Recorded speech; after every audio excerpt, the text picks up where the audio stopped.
What's up, Hippo lovers? It is time for Tedo against the Viper in the semi-final number 2. Hera is going through and is waiting for an opponent. Let's take a look what is going to happen. We're starting off on Nomad here. It is Tedo with the Koreans. The Viper is playing Bengalis on the other side. And Tom already knows what's happening here. It is time for predictions. What are we thinking? Tedo in the left, Viper on the right side. I will go with the... I think it's going to be really close. Really close. I would say 3-4 prediction. Yeah. 3-4 prediction for me. Viper might take it.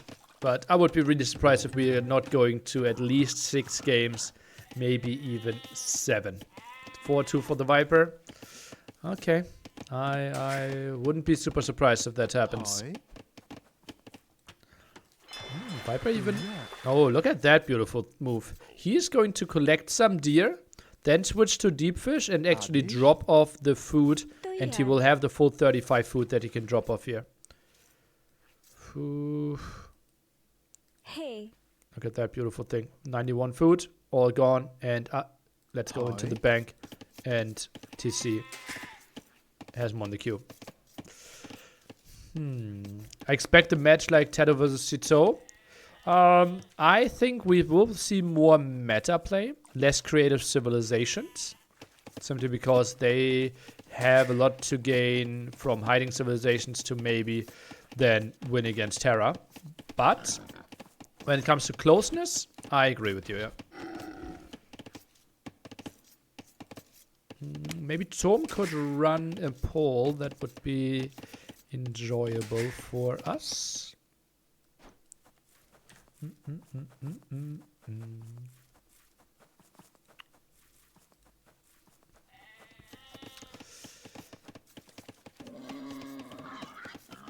Second boar in for the Viper. Tedo has 2 boars under his town center as well. Goes for more deer here at the site. And now you can quickly bet for game 1, if you so desire. Lumbercamp for the Viper.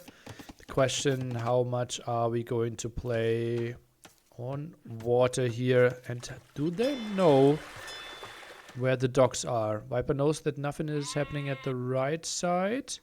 Tedo at the same time knows very little. Only knows that nothing is happening on the left side corner at least. Feels like some more sheep could make it easier for players to find docks. Could be like a smallest of improvements for this map, I feel. Who in your opinion will win Hera versus Viper? When are they playing against each other? What is there so much that I don't know of? Then I would need to know the settings.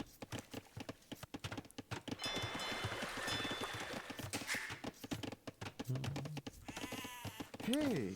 Okay, so water approach from both players here, from what it looks like. Tedo though, where is the second dock? Okay, moves away. Viper moves a bit closer. Tedo, if he goes for galleys, this would be tricky here.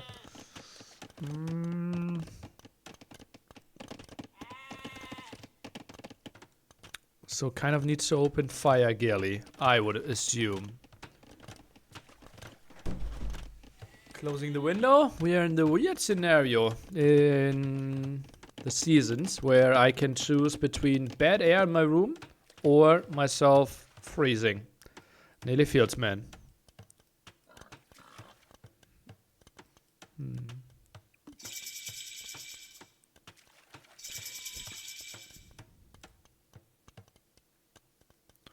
And it will be the galley opening. No big surprise. And Viper goes for fires. He sees the dock. Tedo doesn't know about that at all. Oh, that will be bad for Tedo. Short distance and fire galleys will already be out. Oi, oi, oi. Tricky spot.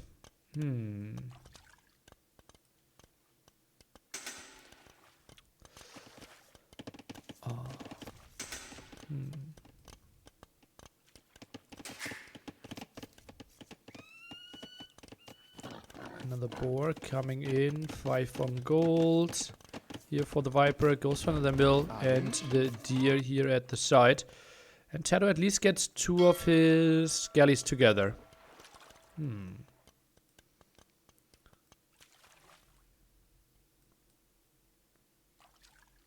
Oh man, heated discussions here apparently. And Viper, he might think there's only 1 galley. No, okay, he knows it's 2. And runs away. Demo won't actually help the Viper too much here. Let's see if he actually wants to engage.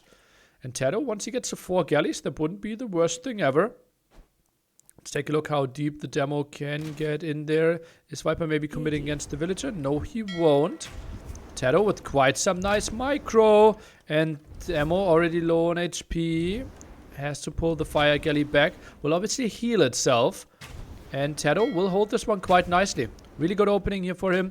Body block with the fishing ship as well. And Tato is in a good spot on water right now. Still no fletching, but Viper's castle edge timing looks to be quite nice. While Tato actually is adding some archers himself. Let's see how Viper will deal with that.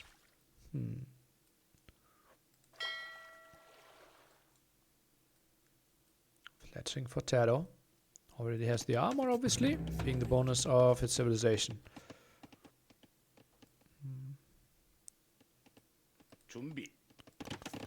First spearman arrives. Viper just needed the blacksmith to now click up to castle age.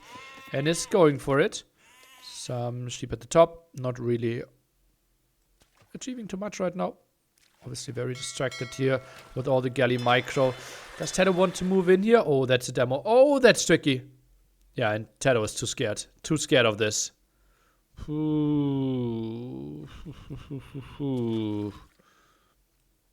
Yeah, there's always a lake in the center in this nomad generation for this tournament. Viper still got 1 boar. Yeah, over here. Not the most important thing for him, though. In Archer. Ooh, Tato now goes for fletching and then wants to click up. Does he have a blacksmith? Obviously he does. He got fletching. And the archer range confirms that he just didn't want to lose the villagers too easily. Wanted loom and then goes up. Interesting situation here. Viper will have the slight advantage and will be able to just go for a monastery, instantly getting the relic, and then can convert some of the archers. How many relics does Viper see? Sees a second one here, sees a third one, so can't be too unhappy. Might scout that one pretty quickly. Not a bad spot for the Viper.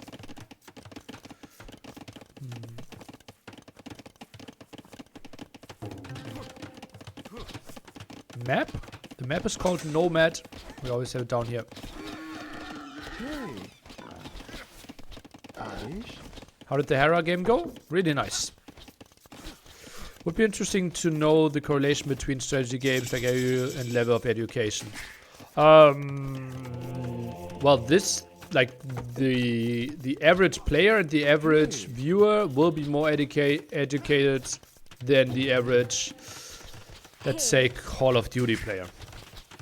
I'm not sure if there's a study, but everything is implying it.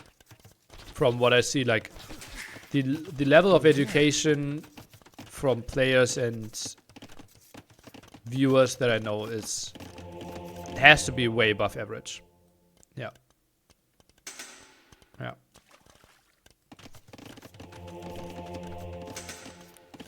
Okay, just one monk. Sends out the villagers. Does he want to go into stone? Okay. Yeah. Archers could be a bit annoying. Where are the other ones? At the top tower and siege workshop. Oh, that could be ugly for the Viper.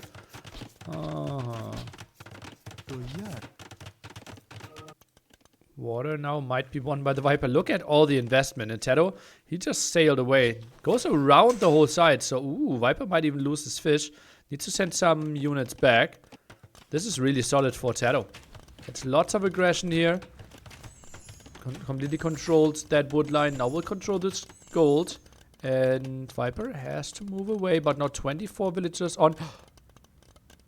Okay, I just thought he lost his stone there, but obviously while being on stone. It would not have mattered too much. Sends 3 fires back to deal with this and should not lose his fish while now killing Tadow's fish.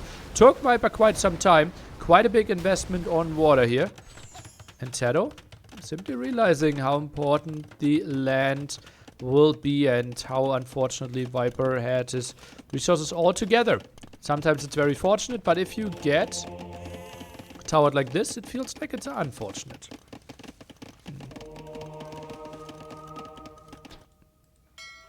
Oh, this could be some dead fishing ships. Oh, this is really good for Tadow. Obviously can 2-volley those quite easily. And Viper not really patrolling, and now some are going back. Oh, this is so good for Tadow. And should find, I think, at least 3 kills, if not more.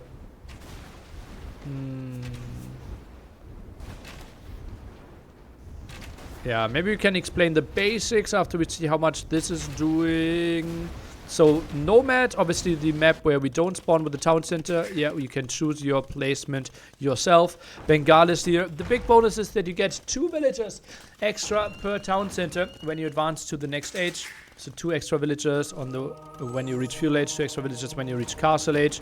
Plus your monks have more armor, so way better here compared to most civilizations. Actually all of them except Aztecs, and this is looking really good for him now. And also your ships are healing, as you can see, all of them full HP. But Viper still lost a lot of fish. Exclamation mark AUE2 tech tree will also give you all the information for it. Plus I think on stream, something like here, wasn't there an option that you could click to... Maybe it's only if you watch it in a browser that you could click and then it gives you the tech tree as well. War wagons with this Ratha, I think CA form should lose. Melee form should perform like a knight, I would assume. Let's say you have 3 TC at castle, then you get him. You get another 6 villagers. Indeed. Is he trying to convert towers? Yes, he is. Oh, sicko. Got a villager though. And now some healing here. Oh, that's not pretty. The 3 archers will kill. Viper, that was sloppy. That was really greedy. The tower goes down anyways, no? And that monk goes down. Nation guide works for me? Okay, okay, nice. The browser thing doesn't have all civs? Yeah, too bad. For NAC5, we might actually have our own browser plugin. Basically giving you all the Wikipedia information like brackets, price pool, civilization updates and such. You click there and then it will be updated. At least that's potentially, like it is potentially in the works. I'm not sure if the guys will get it done though. It's very low priority. Yeah, it just says check Wikipedia. Exactly, yeah. What are those villagers up to? Okay, putting the town center here. See, number 4. Interesting that Viper built the castle here to reclaim this area and get back onto his wood. Ballistics now for Tadow. Interesting. Those 4 archery ranges.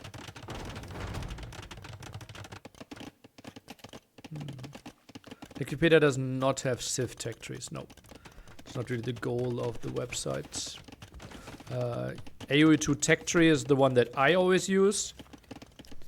If you want to go into even more detail, AOE2 wiki is your way to go.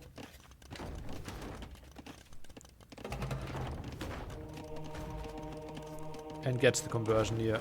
What? Does he not have? Oh, he doesn't have the HP upgrade. That's why he can't continue with his conversion. Okay, wow. Bit of a shock to me that he doesn't have sanctity. Uh-oh, that's a risky move, Viper. Oh, why are you doing this? And this is double mangonel? Oh, this is disastrous. Absolute disaster here, I believe. 1 mangonel still around. Has to be some dead villagers. Moves around here to crossbows. Oh, this is so much mining time lost. It's another monastery, and yeah, the castle will go up eventually, but it's so much work. It's so much work here. Tedo just ground attacks. That mangonel might get killed from the villagers coming over from the right-hand side. Oh, minimum range. Can we see a repair? No. Not in time. Crossbow still around. Another ground attack. Oh, this is so ugly for the Viper. But Tedo moves away. Gives it up. Oh, I'm surprised by that. I think he could have denied it even further. But he wants more protection for the next tower that he wants to build. This is really annoying for the Viper here. Really nice spot for Tedo. Goes for lots of aggression. Viper's eco really solid behind it though. Has a 15 villager lead. Another counter castle. Did he break? No, no, no. He actually finished this one. So 3 castles out of the Viper already. And this might be some dead villagers again. Oh yeah, look at that. Handful dying there. Felt a bit like the original Doubt Castle. Yeah, with the mangonel ground attack with it, right? Yeah, yeah. Oh, and that's going to be a good tower. Really good tower. Blocking the gold, and it's the only gold that Viper will have. Whew. And I don't think those Rattans will be good enough. Ratha. You've gone from being one of the least favorite commentators to being one I really like. Thank you for your persistence. Whew, that was my goal in life. Thanks for your kind words. Ooh, and more crossbow raids here. Could be... one villager dead and now gets away. Well, 2 more dying here. Ballistics really paying off. And another tower by Tedo. He's just so annoying. This guy. Also 4 town centers behind this. Has to be a lot of idle TC time for both players. Yeah, indeed. And work efficiency for Viper. Kind of disastrous.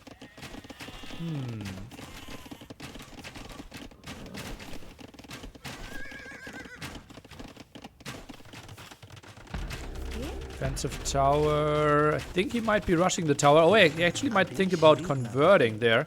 I think sending some crossbows over at this angle might be good. No murder holds, I believe.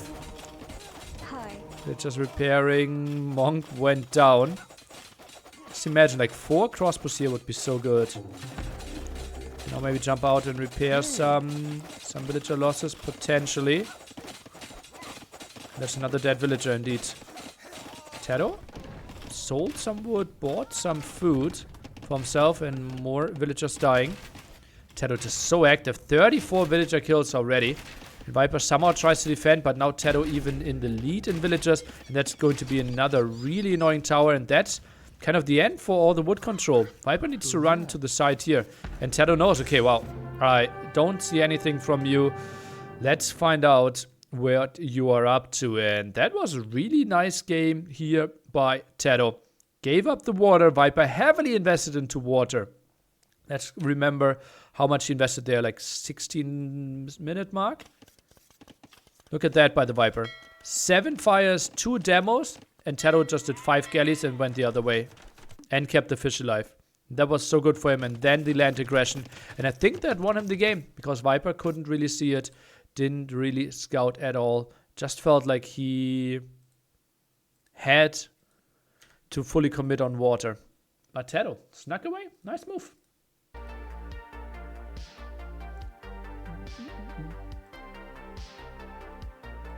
Tedo leads 1-0. Lazy Man, name checks out. Really, which civ icon do you like most? Ooh, I don't care.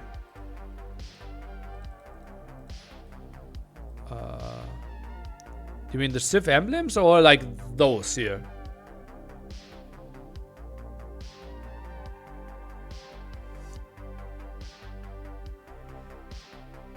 Koreans winning and Bengal is losing.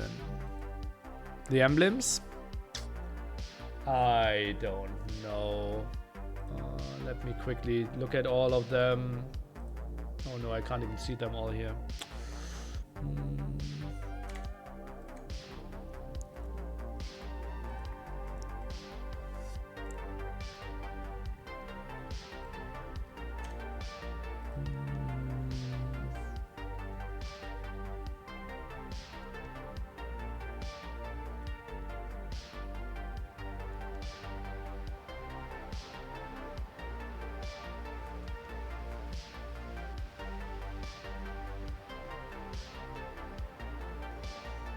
think Inca is really bad.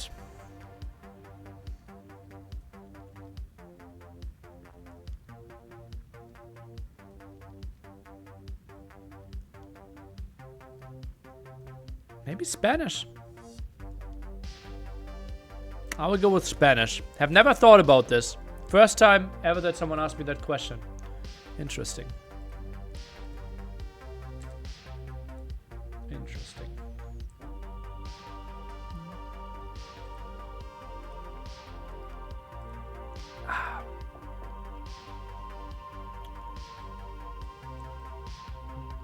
Arabia next. Oh, baby. Something we have not seen in quite some time. Aztecs versus Tatars. Okay. I think Inca's hippo shorter than others. It's not shorter. Just the frame is higher. Tato with Tatars against Viper Aztecs. We have not seen Arabia in quite some time, right? Is Khmer the only of your icons without a hippo? Well, it's kind of hippo themed still, right? But I think Khmer and Persians both have elephants. Has everyone agreed to not pick Georgians? Those two did. I'm not sure about the Yo Hera set. Yeah, Tatars has also flaming camels, yeah.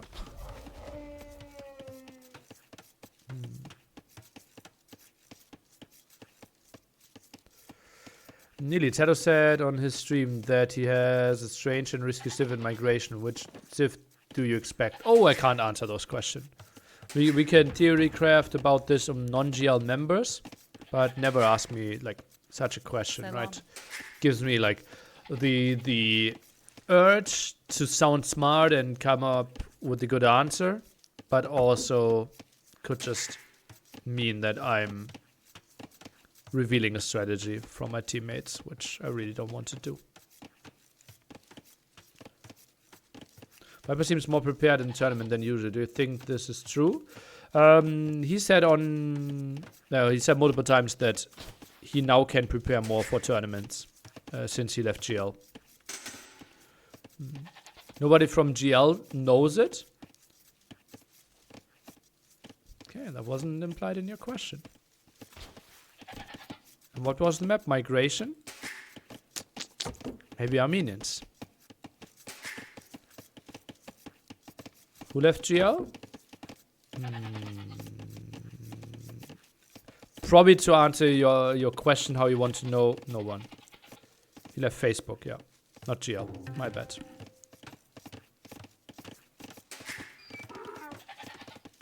Like, the GL tag is on stream.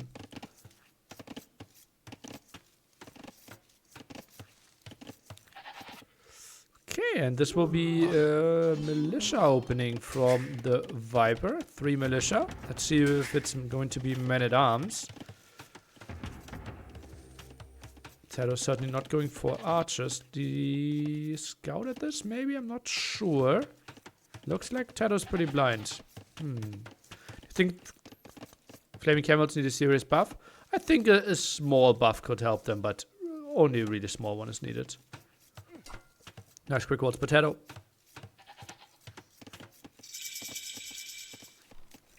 Stable here. Needs to wall the bottom now as well, and does so. Another house here could make it a bit easier. Palisade finishes there. And Viper even goes for men-at-arms. That's a bit of a surprise to me. Not sure if that one will pay off too much.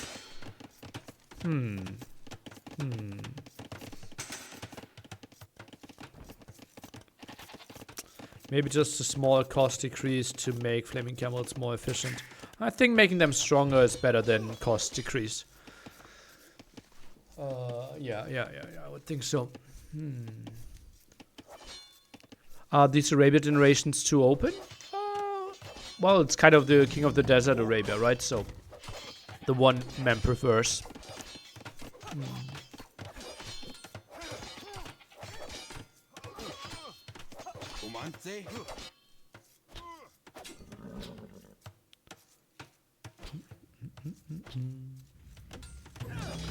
Yeah, Hera really has Yo's number right now. Also, NAC was a 5-0 in the semi-final. That was a brutal one.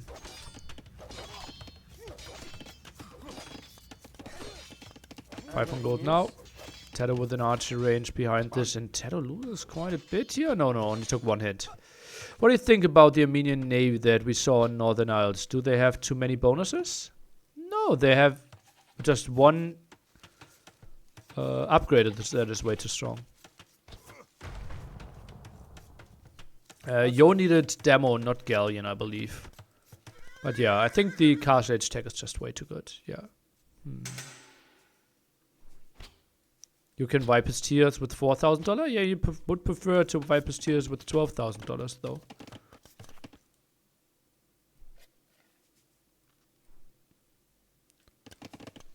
Archer still at home. 4 on gold for the Viper. Farm count at 5. Tedo now at 4.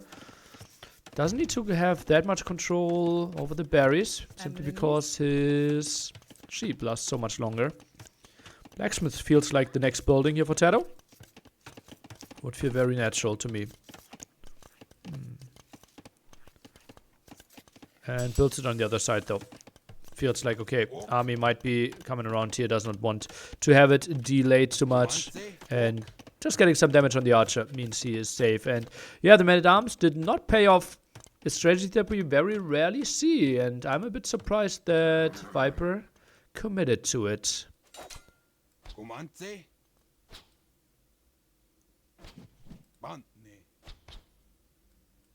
Now full archer might be the play for Tedo. Eagle goes down. Ooh. This is a tricky situation now for the Viper. Just has to run home. Has to get onto archer numbers. Tedo still without fletching. Is he diving this? Not easy to call what's happening here. Probably just going back might be the best choice. Kind of for both, which is a very rare scenario where both players feel like going back is the right choice. Market now for Tedo. Ooh, baby. I had 6 still top tier Arabia Civ. Probably not. I think they are like low A tier. I would think. Yeah. On those settings, obviously Chinese by far the best civilization. And then a bit further down the line, probably have something like Portuguese, Malay. Incas. Incas are certainly better than Aztecs, yeah.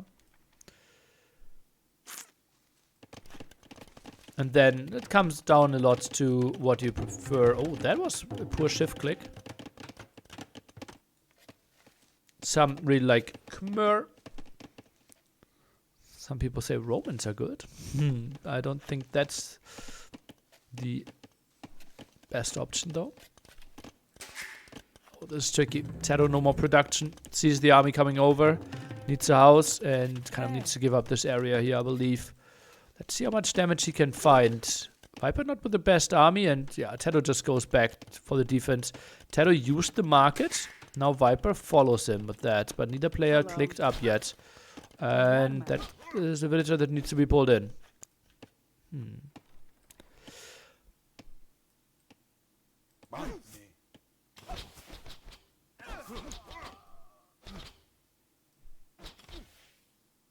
Crazy how good the Khmer farm bonus is. I remember when Viper used to pick it as a meme. Good old days. I love that the top end of the scene is so competitive. Feels like there are 20-ish players that have a chance of winning against any of the others. Oh no, no. Don't confuse this. I don't think that number 20 in the world can like actively compete. Like who? Although 16. What's my world ranking again? Let me quickly see. Ranking. Like number 20 in the world is someone like Dogao, Vivi, Valas, Capoch, Daniel. I don't think that Capoch or Daniel or like any of those 5 have a shot against Terra in a best of 7. So top 20 is wild. But top 20 player can easily beat any top 10 player. Yeah, or around number 10. And it feels like most top 10 players can challenge the top 4 players now, for sure. Yeah, but we are in a beautiful spot. Yeah, let's agree on that.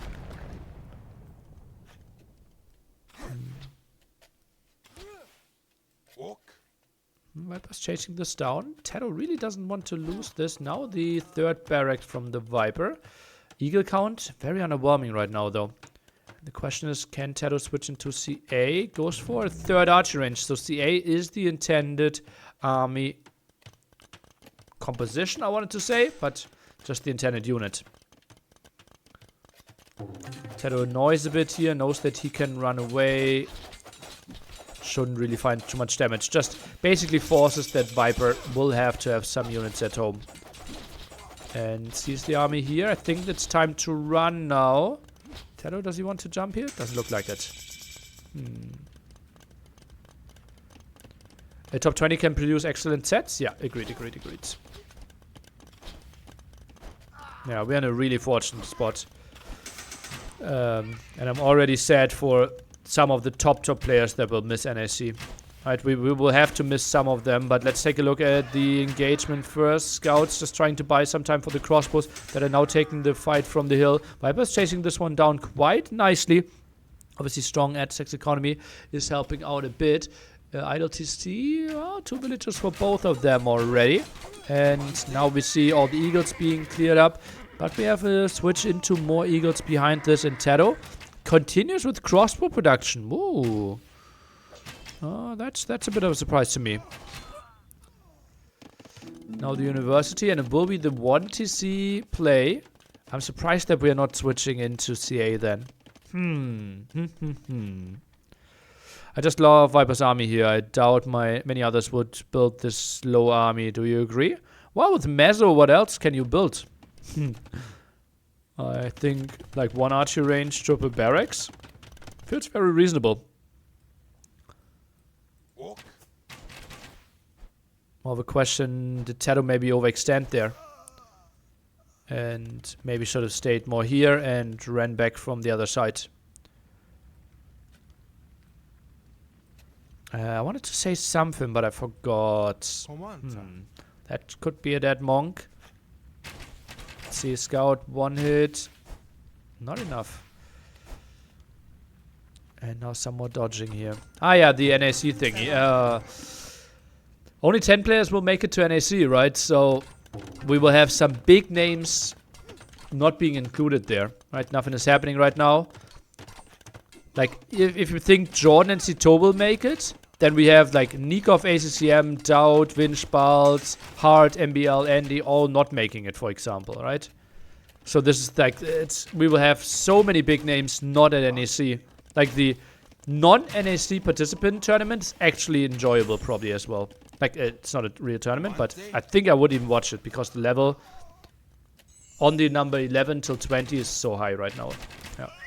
And can produce really good games, as you mentioned, or as you guys said earlier. What it says was Mass Eagles, Kashix, and CA. Yeah. For now, crossbow is Tado's play. With ballistics and numbering. And that's why Viper has to decide on some siege. Goes for a Scorpion now. If MBL makes it, will you call him a vegetable face to face in Germany? No. I'm way too shy for that in real life. I only insult people online. It's way easier, right? You never really get into conflict. Just say it behind their back. Probably know it better than me. Just than Men-at-Arms, a few spearmen and lots of archers. Maybe it's just me. Men-at-Arms is something we very rarely see nowadays. Yeah. That's certainly an army of the past, I would think. Have you seen MBL? He's jacked. Yeah. I'm a bit surprised that we're not seeing CA here from Tado. Oh, Viper moves out. Risky move by the Viper. Needs to build this house ASAP, but this is still open, I believe. Problems, and that's only a Scorpion. Tado doesn't dive! He could have gotten a huge villager lead here. Oh, and now he's getting intercepted here. Oh, that's ugly for him. Really ugly for him. How can he move around with those crossbows? Maybe to the right? Does an okay-ish job here. Second armor on those eagles, though, will be tricky and moves away from this area. Viper, ballsy enough, even moves around to this stone. Oi, oi, oi, oi. But Taro keeps most of his army alive here. That's pretty solid. Now a conversion being set up. I will actually kill the one with the lowest HP. Or will try to convert it. Feels like crossbow dies so much. Die to eagles so much more than CA. Yeah, obviously. But CA obviously more expensive, right? So interesting man at arm. So plus you don't really want to have a mixed army of crossbow and CA because it's way tougher to micro, and that's basically forcing you into crossbows if you have a lot of archers left from Feudal Age. Should scorpion shots or also damage your own units?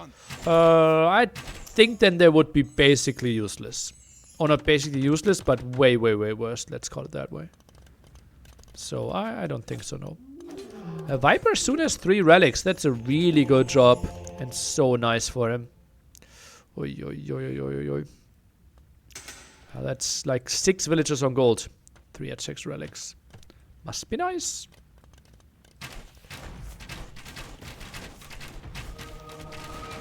Step Lancers. Right now just buying some time. How are we not finding kills? How is not a single eagle dying here? We have ballistics and thumpering. Oh boy, oh boy. Man, also the crossbow's dying here. Taro micros away. Should find a lot of kills. Viper with nice micro though. Nice dodges. Oh man, love to see it. Scorpion behind this, and this makes engaging so much tougher. Only one monk goes for conversion, and just feels like Viper is setting himself up quite nicely. This could be a nice pickoff though. No, not happening. Step Lancer. Maybe going for the wood line at the side there. No, Viper sees it. Really nice move. And crossbow's running away even further. Missing eco upgrades. We have 2 against 4. Obviously would love to see some more there for... What is happening here? Oh boy, oh boy, oh boy. Petards in Rams? I think I wouldn't mind that. I actually would like that. Yeah. Actually, that's something I think we should suggest the devs. It just has to be funny, right? Can you do petards in siege towers?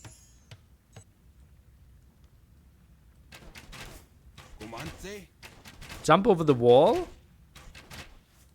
Probably not. Shouldn't jump over the wall. But petards in Rams? I would like that. Now he's producing CA? Yeah. After losing most of the crossbows. Feels like good timing then. Do we have bloodlines? We do not. But we have husbandry for the speed. Oh, this could be bad. Okay, changes its course. Petards and siege in the sudden death game? Wouldn't that be something? Oh, horrible. Horrible for the crossbows here.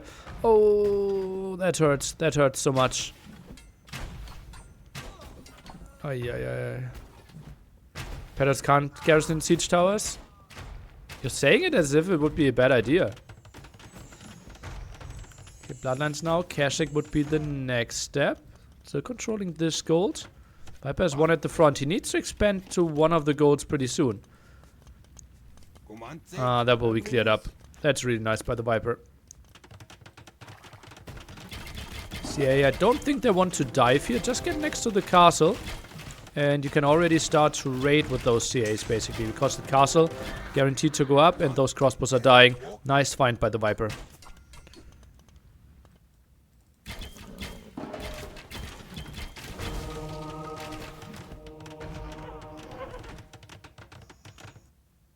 Monk in the corner.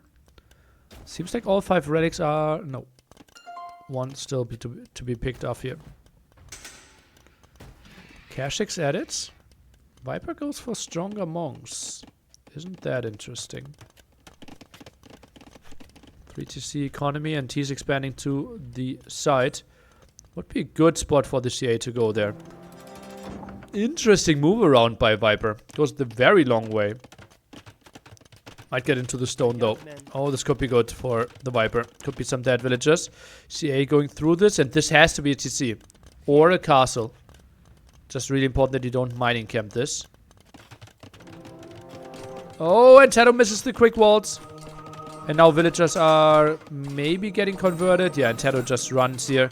Sends the CA back, and that buys Viper some time for the town center there.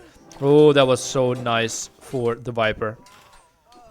Now Kashik's coming over, and should be a good clear up though. And that has to be 3 dead monks, no? 2 dead, sends 3 CA behind the monks and wants to clear up the rest of the eagles.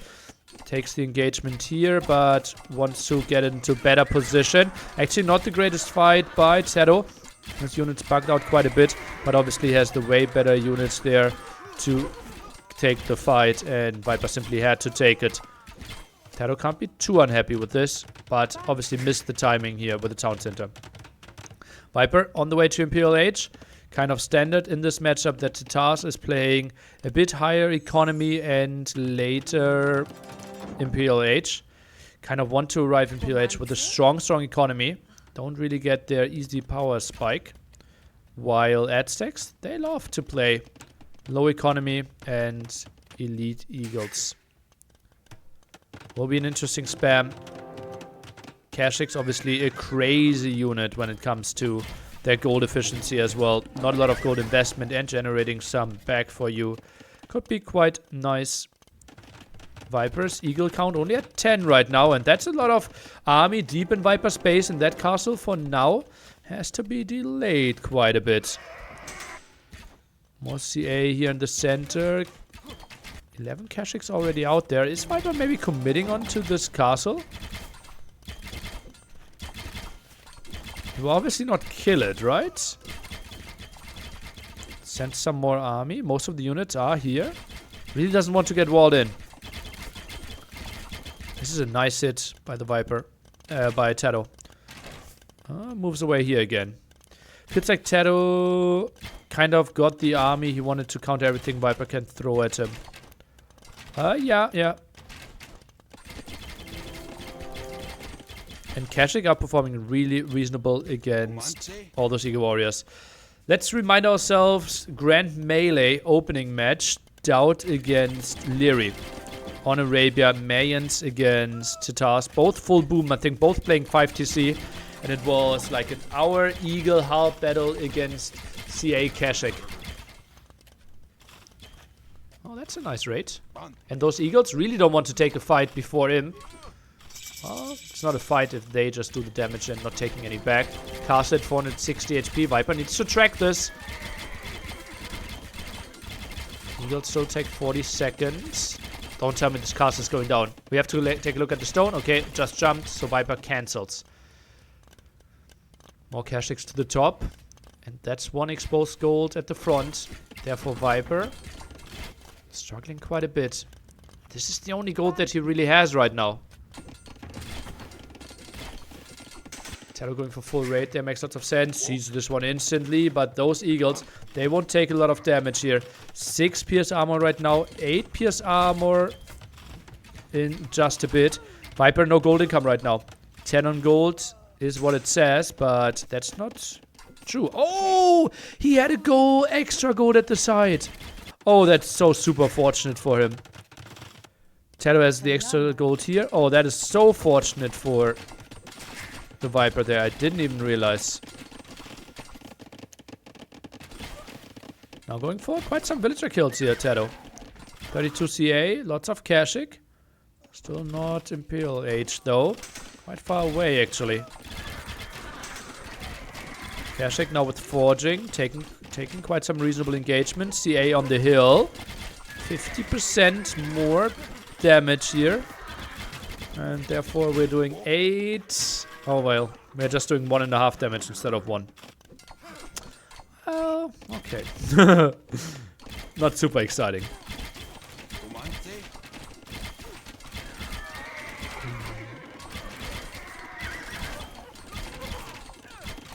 Forging for the Viper now. And there was a lot of Eagles dying. More eagles coming around here. Tato wants to go through. But will kind of run into a trap.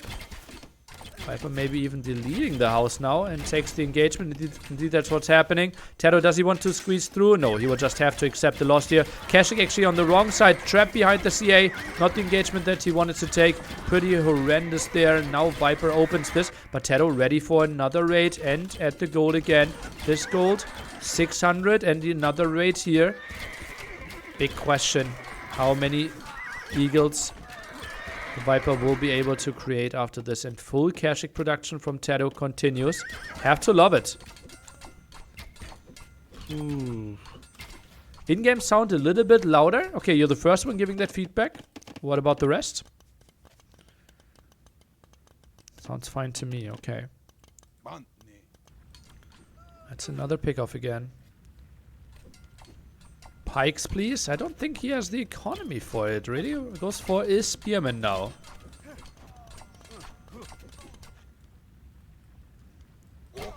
Viper taking this engagement here. Yeah, he won't mind, but Tato will mind. 38 on food. Tato ideally wants to get to like 55 on food here. Economy. Without wheelbarrow, that's really hurting him though. Just imagine how many more resources he could have gained with wheelbarrow. Wouldn't be surprised if it's a whole like 2,000 extra resources. Maybe even Imp could have been afforded. And Viper now moves forward. Forward castle in the center here. Tato, is he able to take this engagement? Not sure about it. 17 Kashik. Oh, wait, baby. With the hill. That would be a really good fight. Viper moves away a bit. Tato really wants to only take a fight with the hill. Now goes in for it again. Finds a different angle. This could be another good fight for Viper. Those Kashik really low already. Next attack upgrade. And finally we see wheelbarrow coming in for Tato. Viper himself sits on 3 eco upgrades only.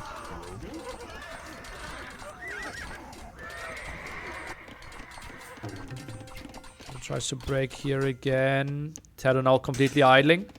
Wants to get to Imperial Age himself. Elite Kashik. I don't think it's too expensive. Tatars. Elite. Kashik upgrade is 700 foods, 900 gold. Okay. Conversion of a villager here. Okay. And now it's full production again. So good that Tato has that much gold. Can afford elite. Viper could now start thinking about Garland Wars. Has a strong economy. It's 44 on food, 43 on gold. Has gold here still. Wants to go for this now. What a good game. What a beautiful game here with mass Kashik. Oh, is that really the fight Tato wants to take? I don't think so, my friend. I think Tato's imp time is a little late. He will be overrun. How, though? He has a setup of how many castles? 4 now. Soon 5. And soon after that 4 again. And I think Elite Kashik will finish. And Elite Kashik should be really solid against this, no? Eagle Warriors? No Garland Wars? I think so. Tato still has extra gold over here. Pikemen now being added though, and not too few. Only a single CA on the field. Tricky. Why do Eagles match up well against Kashik? They don't. But obviously Eagle have extra attack damage against, or bonus damage against cavalry. Did Viper have a bad draft being countered so heavy? For what map? Where is he getting counted?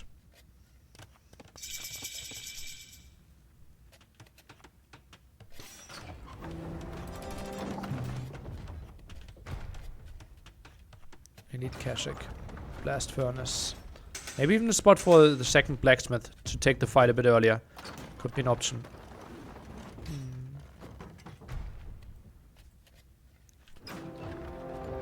Is he thinking about this castle? Oh, castle production Hold on. Is this the second caster and it's producing 99.8% of the time? Last minute. Okay, okay, okay. All time 67. Okay, that makes more sense.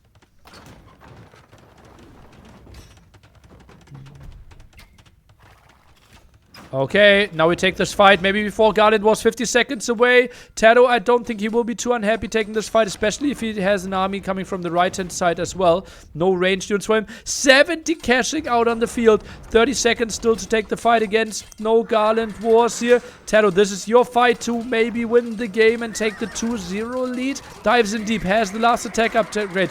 Viper still so far away, now has +2 attack, and in 10 seconds has +4 attack. But this was such a long fight with -6 attack. Viper, if he could have delayed this fight another 30 seconds, I think this would have been so much more even. But Tado, with a beautiful timing, what a great game. This was impressive. This was so impressive how he kept his caching numbers alive. And Viper, this was like, Blast Furnace just finished. Garland was just finished. Oh boy, oh boy, oh boy. And Kashyyyk. Guys, who knows how many resources a night costs? Please type it in.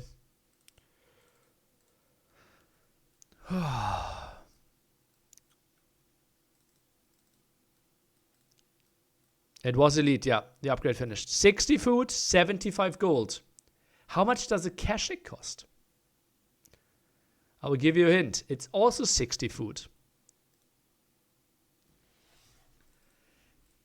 It costs 60 food, 40 gold. And generates gold for you. So basically it costs half the gold if you actually have it fighting. Absolutely crazy. Obviously it's a unique unit. You need a caster for it for production. But this one was really, really nice here for Tado. And Viper's Man-at-Arm opening maybe didn't pay off. That was a beauty to watch. What a clutch fight. What a clutch fight. I think I will put that one as a YouTube short.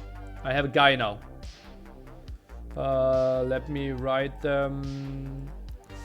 Viper versus Tado Game 2 ending fights. Always love some Tatars, would love a short. Nice.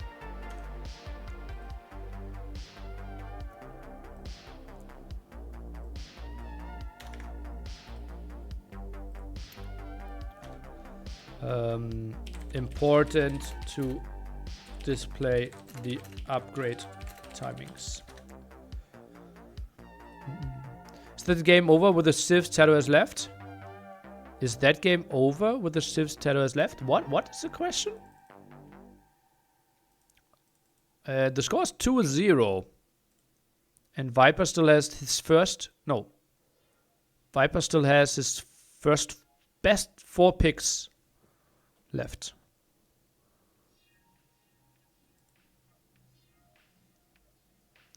Yeah, it's best of 7. So 4 wins needed. Tado has better civs left. Okay, let's think it through, shall we?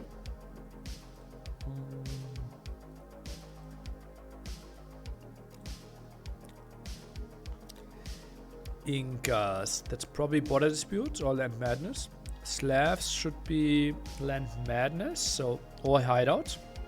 Spanish could be Hideouts or Scandi.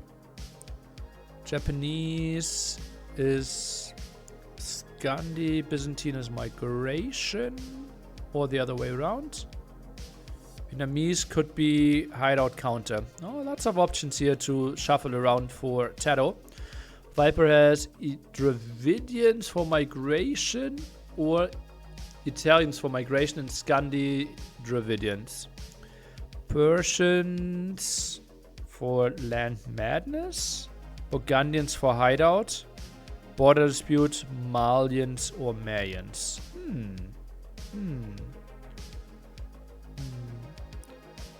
Service. Wrong language, and I read it. Sorry, I'm extremely busy right now. Do you have WhatsApp? I tried to add you there, but did not see you. Yeah, your number's already in my phone.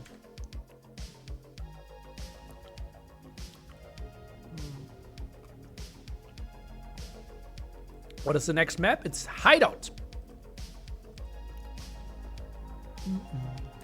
Burgundians versus Slavs. And new to Warlords? Okay, it is not that Tato has 4 home maps, no. Ask again after the game and we can go through how we got to those maps. It is an even draft. Both have the same influence on civilizations and maps. But let's focus on this game first. It will be the Viper with Burgundians and Tato with Slavs. First map is a set map. That's not correct. Pretty sure that's not correct. Hideout most entertaining in my opinion.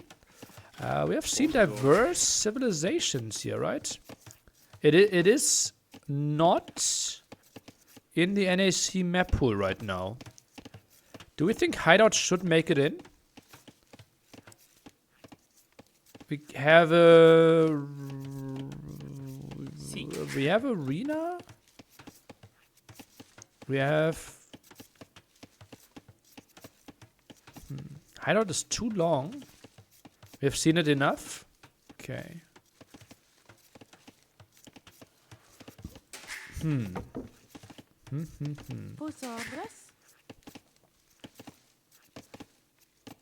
Remove Arena, add Hideout.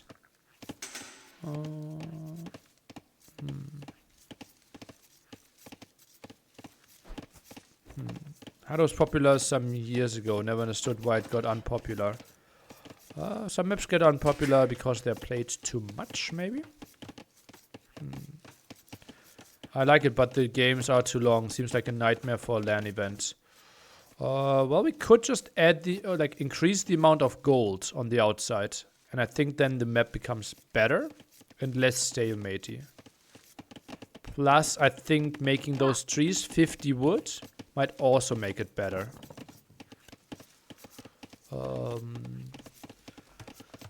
Maybe Hideout 50 wood, extra gold? Is that an option? Tide pool again? I think, it was underrated, right? I think it was underrated. Tide pool. It only was NAC 2 and then never again, I believe. It was fun, but it was too much recently. Okay, I can see that. Yeah. So, Viper plays Pop 25. Seems to be a TC build here. Maybe we'll see the barracks soon, but with 7 on wood, I don't think this will be one. Yeah, this will be extra 3 TCs. And greetings from Premium, meet him last week. Oh, interesting. Last time I spoke to him was early 2009. In Hamburg, actually.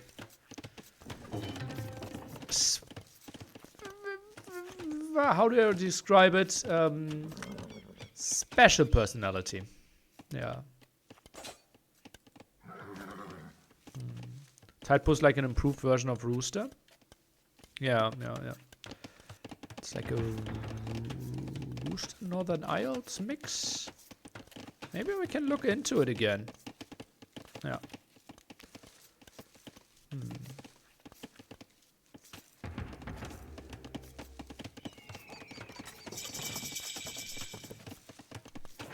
And Viper, like as I said, like the 7 on wood didn't make a lot of sense. Now we have 10 on wood.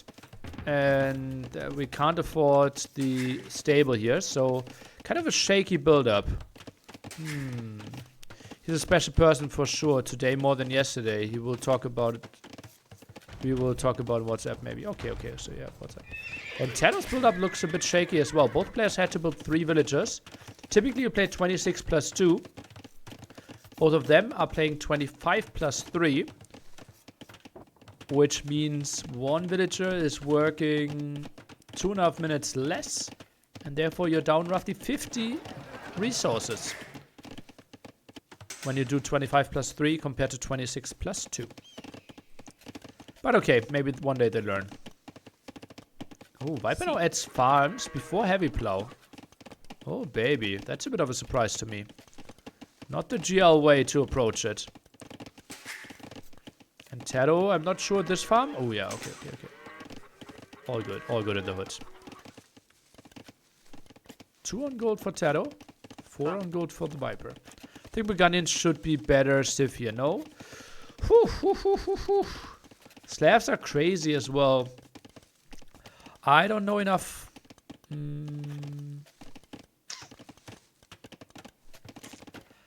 Both, I believe, should be top 5.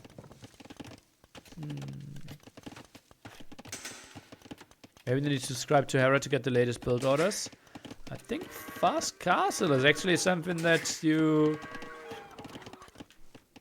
maybe could get even cheaper than throwing away all the money towards Hera for a Fast Castle build order.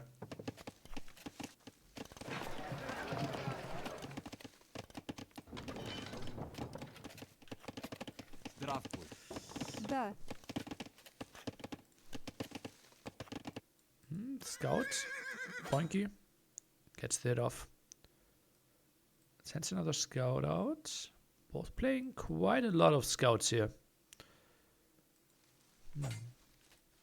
Are we doing a poll again? Yeah, maybe one of the mods can still squeeze it in. Instant Monastery. Taro on his side goes for both eco upgrades first. Keeps 2 on gold, so Monastery has to come out as well. How is the scouting for the 2 players? Viper sees 3 relics. Does not see the 2 at the side here. It's really unfortunate for him. Taro sees 3, 4, or 5 relics. Okay, way better for him. But not unlikely that Viper will see the one at the right side as well, eventually. Light cap upgrade for the Viper. Taro goes for the speed upgrade himself. Feels like Slavs have the way better trash in late game, but some occasional hand candy bombard cannon mixing from Burgundians might pose a problem. Way better trash? Missing Bracer. Really good Hussars, really good Halberdiers. Burgundians have basically all the important upgrades in the blacksmith, but no bloodlines.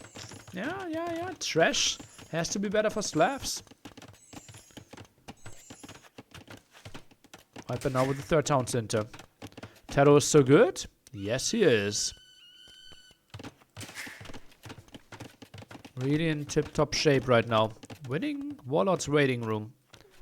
Quite a big win against that lineup there. Also beat Viper there in the semis, I believe, right? I think so.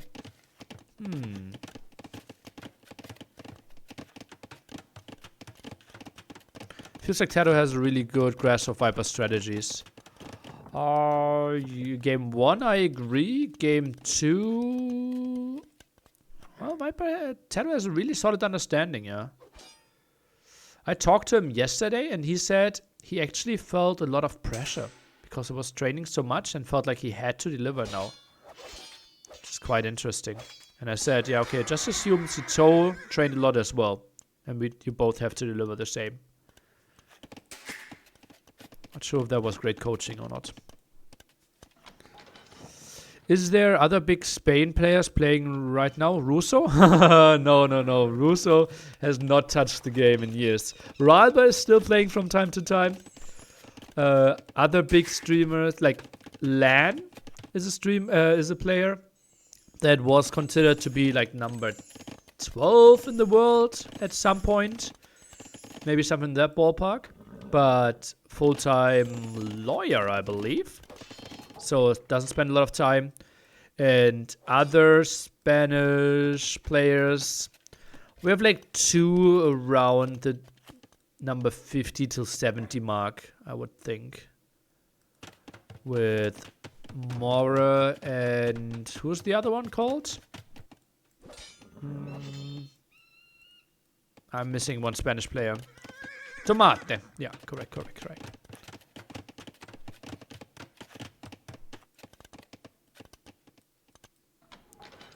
Russo's out of the game? Yeah. Russo, Spanish player in the early days of the game.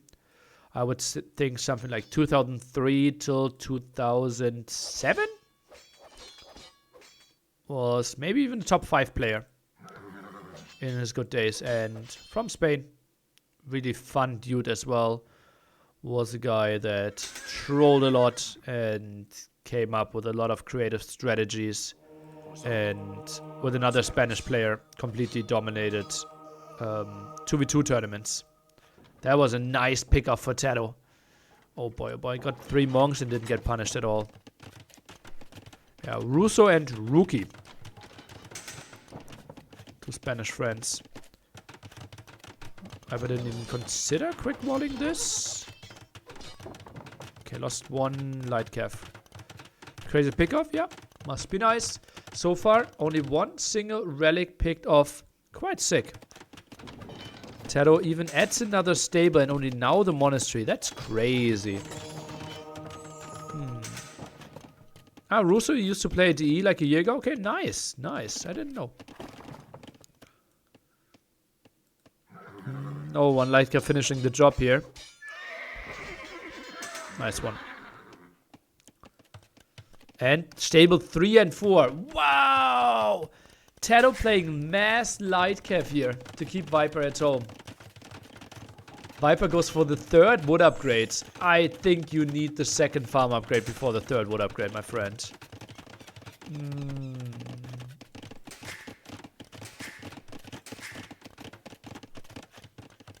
That's sick. That's a sick play by Tato. Mass light cav here? Oh boy, oh boy, oh boy. Oh boy, do I love this guy.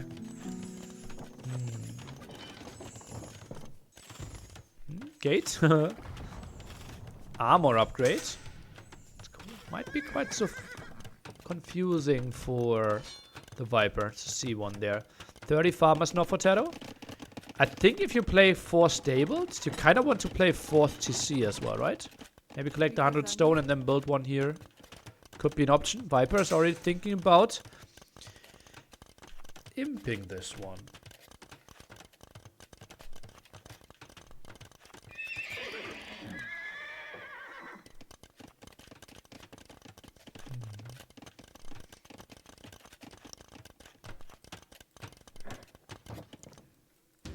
Siege workshop from Tato. Wow, this is a big castle age play.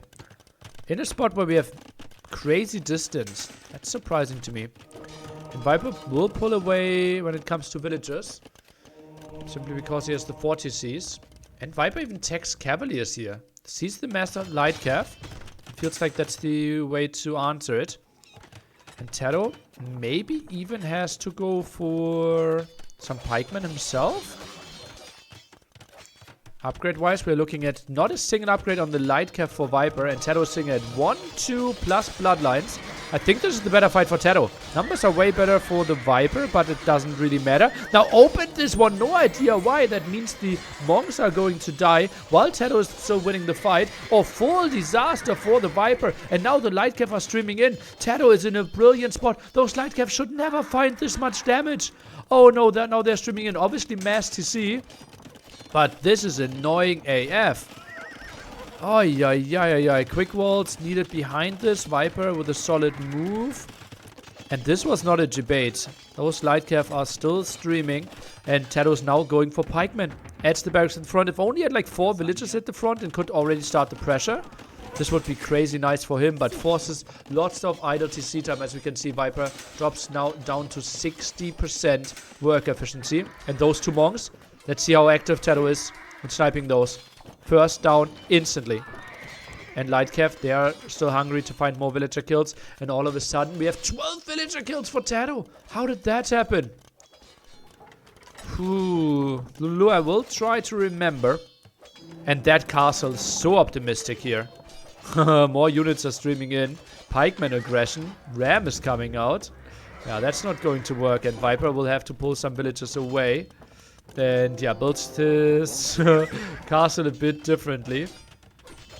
Now a monk being added. Oh, from long distance here. Actually came over to the other side. Tato picked up 2 relics himself. And I think Viper has to run here. Feeds 2 conversions. This will be costly. But, oh yeah, and he ate 2 conversions. Tero sits at 40 farms. Viper at only 30. Defensive castle now. Stables added. And this is pretty easy for... Oh, gets the third conversion. Pretty easy for Tero to transition out to. Although he is now adding knights. Oh, baby. That's a bit of a surprise to me. And streams over with more units. He wants to... Is he thinking he can't win this game in Imp? Am I missing something?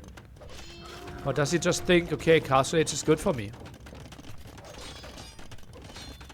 Handcard would obviously be great with this amount of farms. 44 farms in Castle Age here. Something we don't see too often.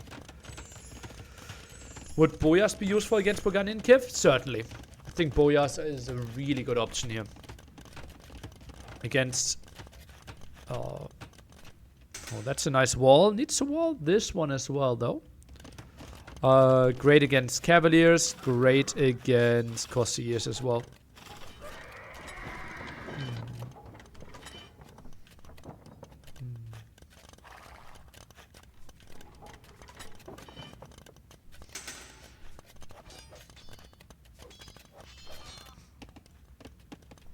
Great. And Viper sees this. We'll get that villager as well. And that's a nice raid here for the Viper. Who's now holding this quite nicely. Yeah, this much castle age aggression on hideout. Have not seen that one in quite some time. If so, then it was with the sneaky siege workshop, right? Did Tero just outdance the castle to get the monk kill? That was ridiculous. Absolutely ridiculous. Yeah, and Viper stabilizing. Economy, very close between the two of them. Tero at handcard. I think he would be ahead. Now the forward castle.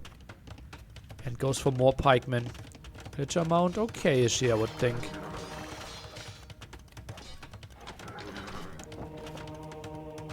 I sometimes expect the Viper misses his bloodlust when playing Tero.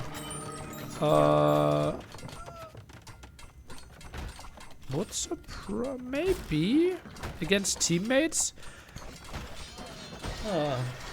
Trap war win for Tero. Well, he is up to Imperial Age faster. This is not the greatest engagement for Tero, though. Those pikemen on the town center. Still has the hill advantage, though. Will be gold efficient. And Viper, if he wants to keep on producing, that would delay his Imperial Age time. But he has nothing in the queue. Thinks he can win this regardless, and he does. I think Tero even wants to double down. Build another castle here. Makes lots of sense. I think that could be the approach. And goes full pikeman. 18,000 viewers. Overall channels combined. This is only the semi-final. I will be here this whole week. I screwed it up again. I want to say I will be in town this whole week. Finals tomorrow. 18 GMT, I believe. Best of 9. Tero waiting. Against the winner of the set.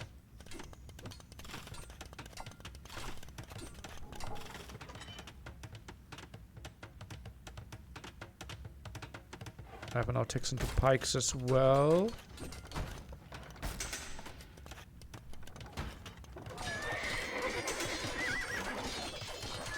Takes more. Really cost-efficient fights, I believe. Destroyed value. A bit better for the Viper, though. Obviously, lots of light cav went down there. Traded them off against villagers. How does Viper have the score lead? Resources destroyed. Resources collected.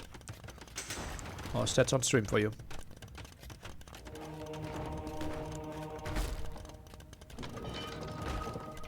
Oh, Daddy Nats is coming in.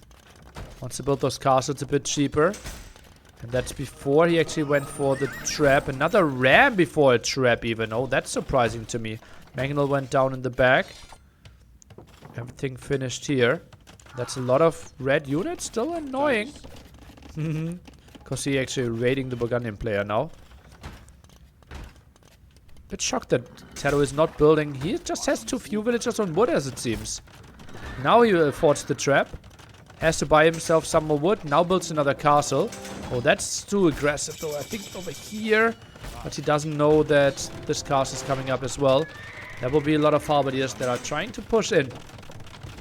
They can be really annoying into the economy here, I believe. Forgot to take out your tea bags. Oh no. You could have told me. I could have teabagged you and helped out. Shouldn't Viper go for hand cannons? He is tacking into chemistry. Does Shadow research Georgina? Nope, not yet.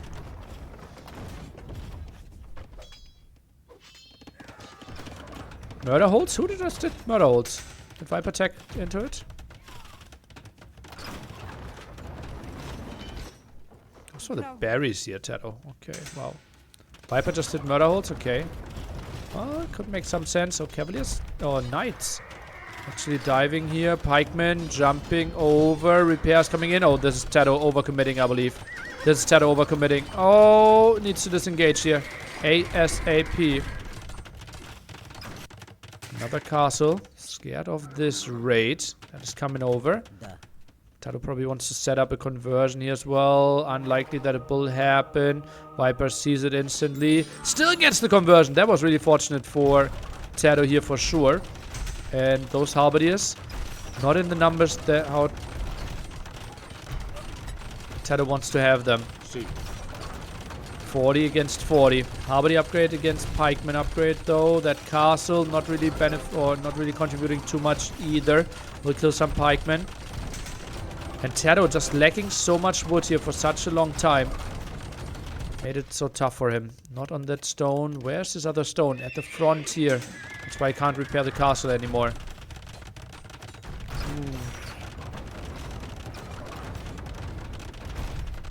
Scorpion for Tato. Don't think that's great against the bombard cannons that are coming up now.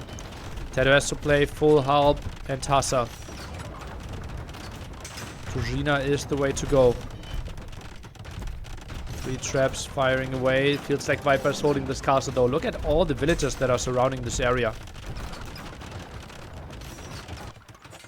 Tato onto stone there. Not onto stone over one of the sides here. 4th trap. 5th in the queue. This castle didn't get a single kill yet. Tato needs to prepare some houses at home. Halberdiers taking the engagement here potentially. Viper might think that Tato has Georgina, but he doesn't. And now the traps are dying. Not much Tato can do against this, and this could be a long game. We are reset. Tato sits on 3 relics. Full trade of Halberdier against Halberdier. Burgundian vineyards for the Viper, so he will generate extra gold with his farms. Tato sets up hussars, sets up siege workshops. Will lose his front base. This could be a long one. Prepare your Pepsi Max cherry, everyone. It's looking better for the snake now. Well, this clear up is not that important, right? He will take like 2 minutes till he arrives here. And Tato should have its full setup by then. Another 1 hour long hideout game. Could be longer.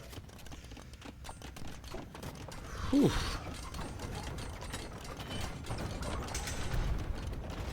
Tell them to stop, I have to go to the toilet. Perfect time for the toilet break. There will be nothing happening for the next 2-3 minutes. Aatrox Morph! Also Age of Empires legend from 20 plus years ago. Heavy Scorpions by Tato actually.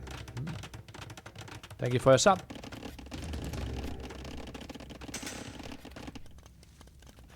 Tato has to know about this gold? Yeah, he does. And Viper's just going to the other side but won't achieve anything. Maybe Onager cut for Viper could have actually been a reasonable option.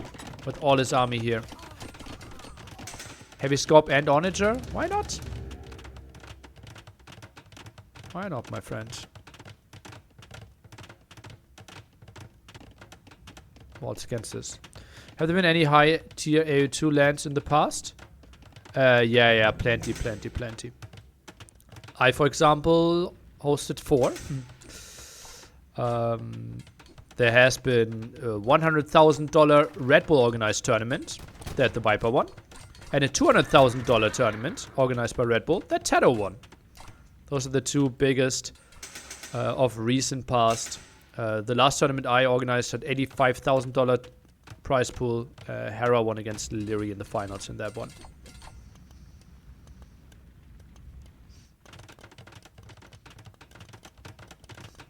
If you're a fan of LAN events, January. Time to tune in over here again. The Grand Melee, $100,000 tournament as well. Also earlier this year. No, was the end of last year. Like 1 year ago. A DreamHack event. Swiper playing less than he was at his peak? No. He's playing better than at his peak. He didn't drip at all in performance. No.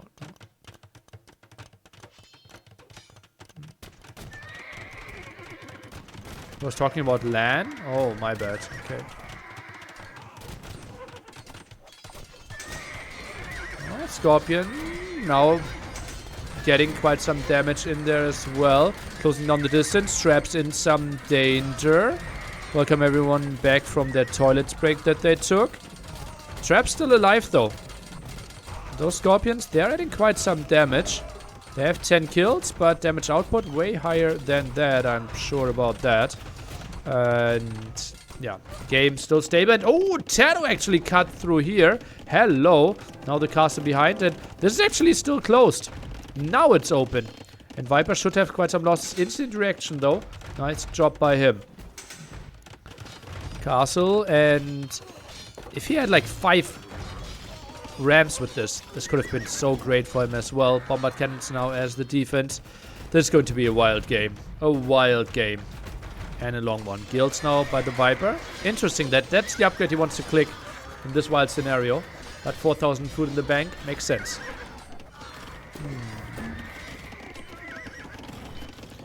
Yeah, right now most people would consider Hera to be #1 in the world and Viper the #2 in the world.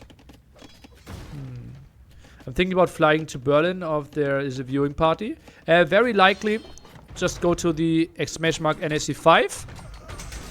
There you will get a link to the Discord channel and all the information there. Like, we have a confirmed location already. I think we will get a better one though that I'm in discussion in right now. Ooh, Hassa's not that sick. Or not a better. I think I will have a worse location, but that's way cheaper. The location that we have right now costs 16,000 euros. Would be like in a full cinema studio though. It's a place for 500 people. That would be like crazy sick, but we would obviously need to take like 60 euro per person to not lose money. And I think, yeah, that's not ideal, but would be an option for sure.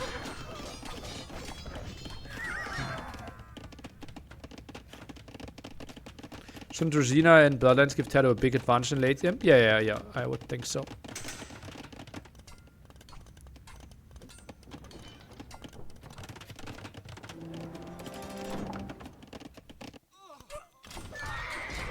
Scorpions behind this as well. Whew. Okay, quickly, everyone type. Who do you think is winning? Who do you think will win this game? Tato? Nearly think. We? Tato, Viper, Tato. Crazy Rest Destroy difference. Viper, Tato, me, viewer. Tato, Viper think, Viper, nearly. Tato, Viper, Tato, nearly. Viper, so much rest. Okay. Resource destroys indeed. Crazy difference. Got obviously a lot of buildings erased there, right? Now Bombard Cannon push through the center. Oh, that's good for the Viper. Ooh, that's good for the Viper. Georgina only now coming in. Thought a bit late. Better late than never. Okay, one Bombard Cannon dies guaranteed. Second one also dies. Okay, that's nice for Tato. And then suicides the Hussars, trades it off against some of the HP, but repair is coming in. Tato, what's his answer against this here? Right now, that's a lot of exposed farmers. I think he needs to expand then. Uh-oh. Tato has no answer to this. What's happening? Is he pushing at the bottom? Neither. Where's Tato's army? He only has 20 halberdiers out on the field right now. Oh, baby.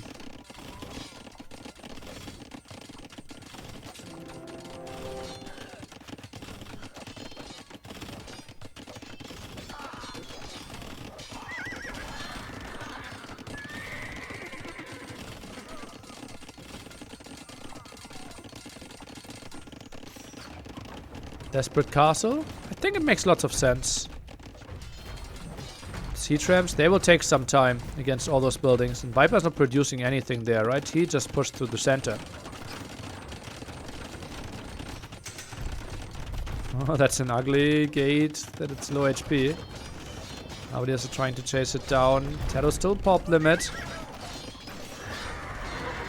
Viper gaining quite some advantages here. Let's take a look how this goes. Okay, solid onager shot to start this one off. We'll get 5 kills. Completely whiffing the second volley though. And now the Hussar rage. This will be ugly for Tato. Behind this. Meanwhile, he's pushing all this area. That's so much dead army that Tato is not really using right now. Oi, oi, oi, oi, oi. This hurts him. That means he will lose more and more ground over here. Nice ground attacks though. 11 kills on those. Onagers already. Continues to hold this. Bombard cannon dying earlier makes it so nice for him. Viper banking. Could probably mean a different upgrade. Guilds. Flamish, please. I would not have enough gold for it right now. But could obviously use it. Flamish would actually be not unreasonable.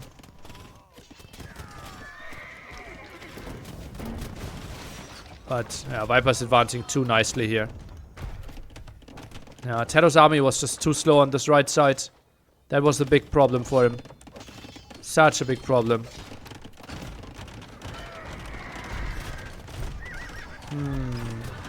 What's the relic count? On stream, my friend.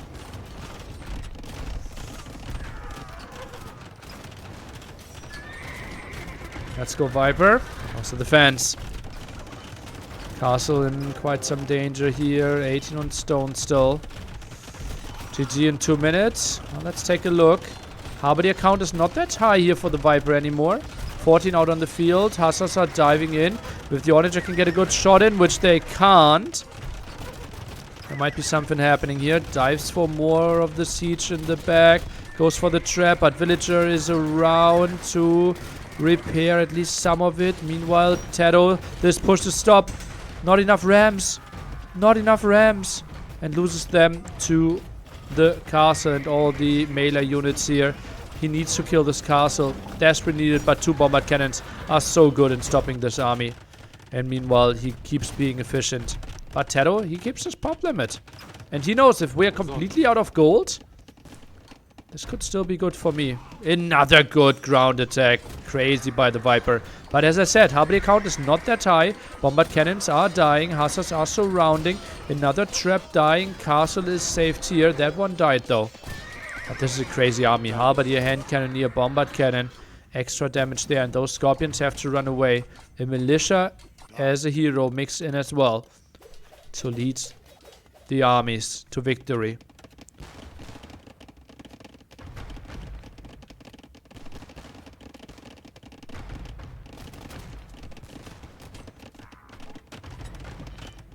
Should be a dead onager. So good by the Viper. I'm really annoyed by this. How not a single onager gets a chance to connect with anything. Interesting villager repairing. Trap surviving. 18 HP. Hand cannoneers, some of them dying.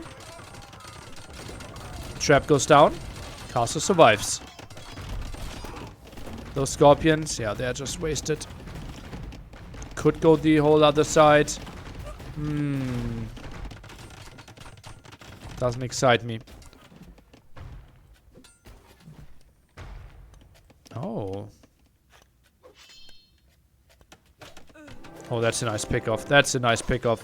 Lots of villagers will die here. Tato at 110 villagers and shrinking.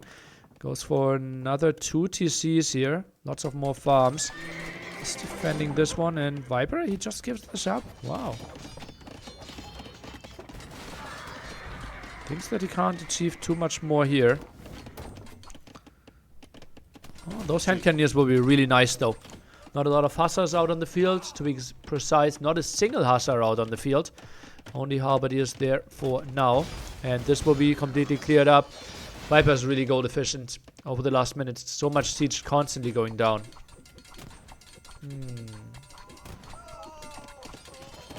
Viper's army must be a pain to micro. Yeah, I think so as well. Oh, and Tato loses more again. Oh, this hurts so much. And Tato just gives it up. GG, pop 136. Viper makes it 2-1. This cut here didn't really pay off enough for Tato. He got in, got some reaction, but there were no rams to follow up, no siege to follow up, and he had all his army over here. And then tried to slow push with ram, scorpion, halberdier. This is not a thing. And Tato maybe overproduced scorpions, not enough rams. If he only had them in the push here, he maybe could have done something, but Viper obviously with bombard cannons will do pretty well against those. And Viper, it was important to win this one, otherwise the set would have been basically over, because this was Viper's first pick as well. We wanted the delete thingy, right? Oh, look at how good I am.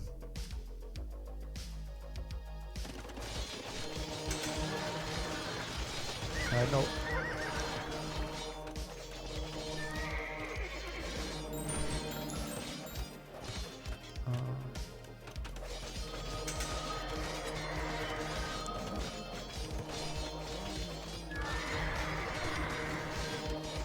So somehow decides to delete this.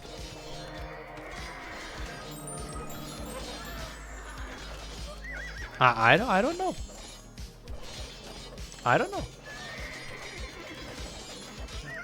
So impressed by Viper's hold. I think it mainly came down to capture rate is still running. Okay. It mainly came down to Tato not having enough stone. I think that was the main thing. Not enough wood for traps. Right? Tato didn't build a trap for a very long time there. Bait him to fight with lower numbers? Tato had higher numbers.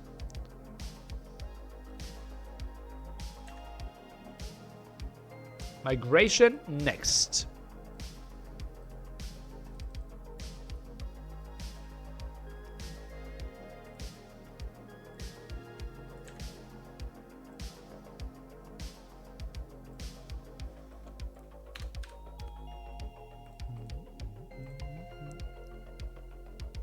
Just think Boganins fit Viper style perfectly. Yeah. Crazy how he held that. And migration already loaded up. Let's go. Do you mind explaining how we got to the map civs now regarding the 4 home maps for Tato? Okay. So basically, we have 7 categories of maps over here. In a best of 7, you can only play 1 map out of that category. At the start, Viper can dictate a category and can ban one of those maps from the category. So he gave Nomad, and I assume he banned Mired or Land Nomad. And then Tato picked one of them out of the 2. Right? So it was basically them working together to find a map. And then it is alternating picking of home maps. And you can only pick one out of a category. If Tato picks Arena, Viper cannot pick Black Forest or Hideout. That's how we got here. Italians versus Byzantines.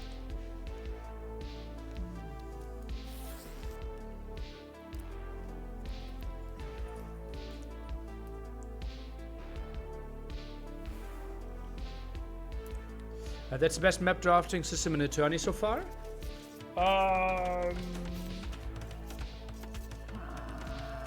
Okay.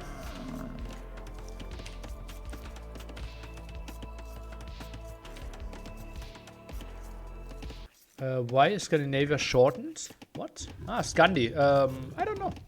I didn't make it. I would assume it's maybe just too long for the overlay. What do the ticks mean? Map is already played. As you know, we already played 3 maps. Now we are in migration, so I already gave it the tick. And for the civilization, the crown means the civilization won. And the death head, the skull, means civilization was lost. Tado with Byzantines against the Viper with Italians. So no Dravidians played on this map.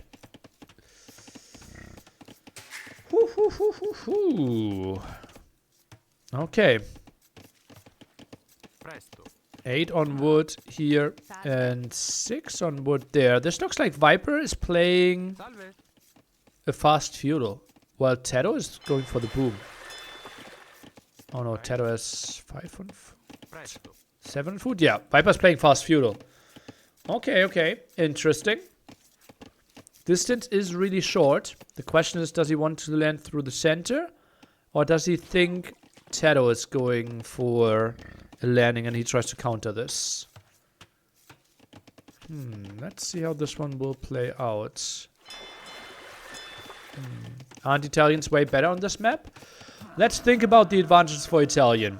You advance to the next stage using a bit fewer resources. Your fishing ships are cheaper. And your dock techs are a bit cheaper. And you have access to condos. The 4 big advantages for Italians here.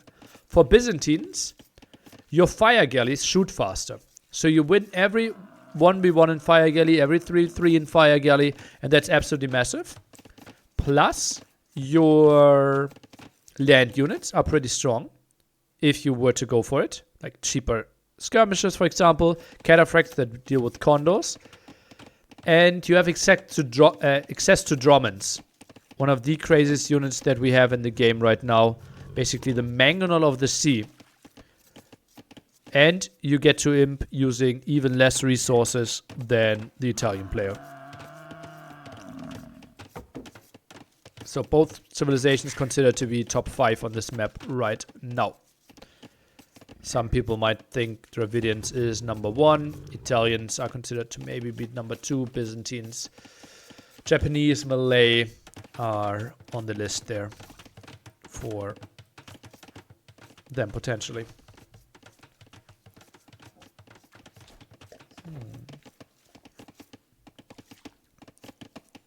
Viper goes to Feudal Age with only 6 fishing ships, while Tado has 6 as well.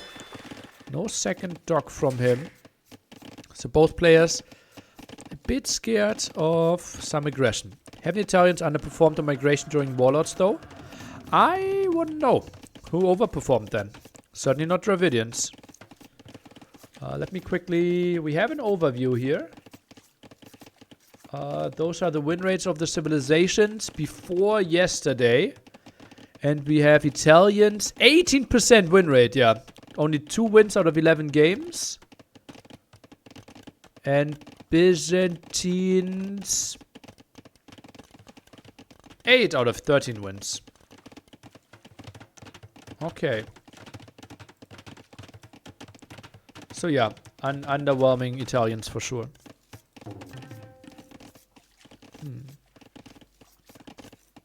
What's the special about the mentioned unique unit? Kondo is basically, let's call it a champion that you might know, right? But good against gunpowder units, and you don't need to do any upgrades for it. Like for a champion, you need to take man-at-arm, longsword, 200 swordman, champion. But for Italians, the moment you get Imperial Age, you can instantly build them. And unique unit for the Byzantines is the cataphract. That is a horse. Or like, compare it to a knight, but it ignores or heavily decreases anti-cavalry bonus. So, you know, against a knight, you typically build pikemen, you typically build camels. Against Byzantine cataphract, you can't do that. Because they will basically heavily reduce the extra bonus that pikemen and camels have against them. Yeah. And Dromans as a unique unit for Byzantines. That's basically Mangonel of the Sea, as I said. Italians also have another unique unit, the Genoese crossbow, but it won't be great, and we won't see it, most likely. Genoese, I wouldn't know against which unit we would see Genoese here. No.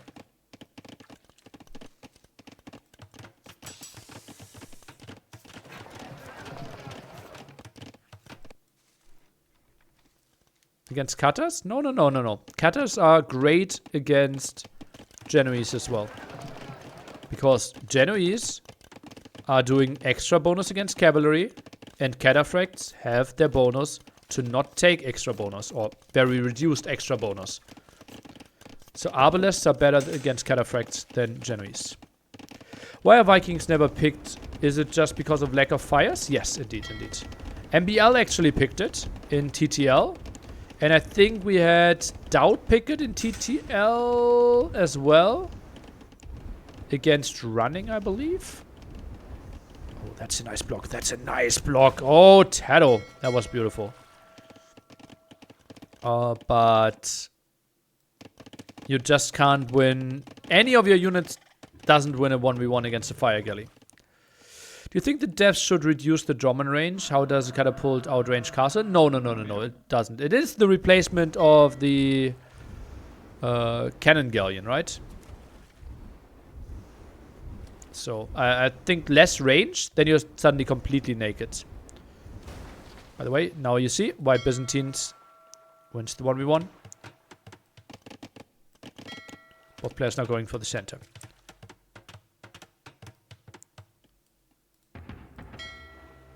Gets some more buffaloes for himself.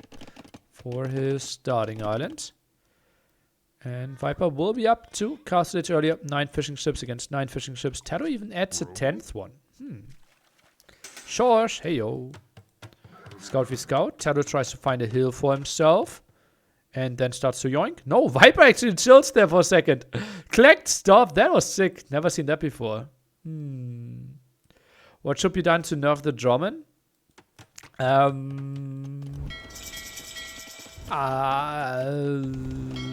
I already know what's going to happen.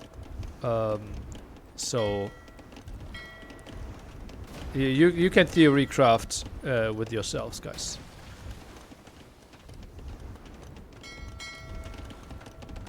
Transporter went down with the 2 buffaloes in there. What is this? Stable above the town center. Poor buffaloes. Is that Loom? Yeah, that is with Loom. Okay, now another scout arrives. More spearmen around there. And there will be some dead villagers. Another scout. Finally the stable finishes. Now the question is, do you go for scout or camel? Camel would be great against the scouts. But once a monk joins the party, he will obviously not do a lot there. And now water fight. Kind of irrelevant here from what it looks like. Both players now heavily focusing on the center.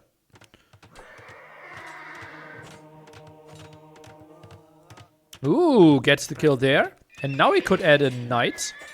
But he's now heavily housed. Moves around a bit. I think this is the spot where siege feels very likely on the main island. Like a Magno push here. That was an angry buffalo sound. Holy moly.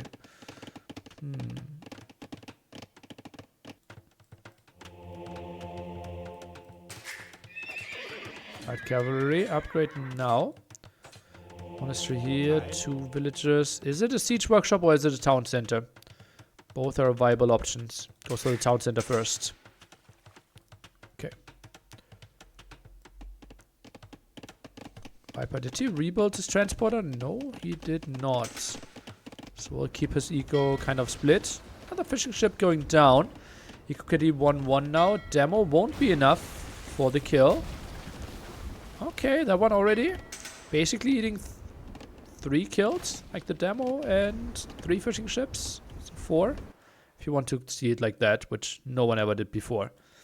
Deal nets now for the Viper. 3 villagers on stone.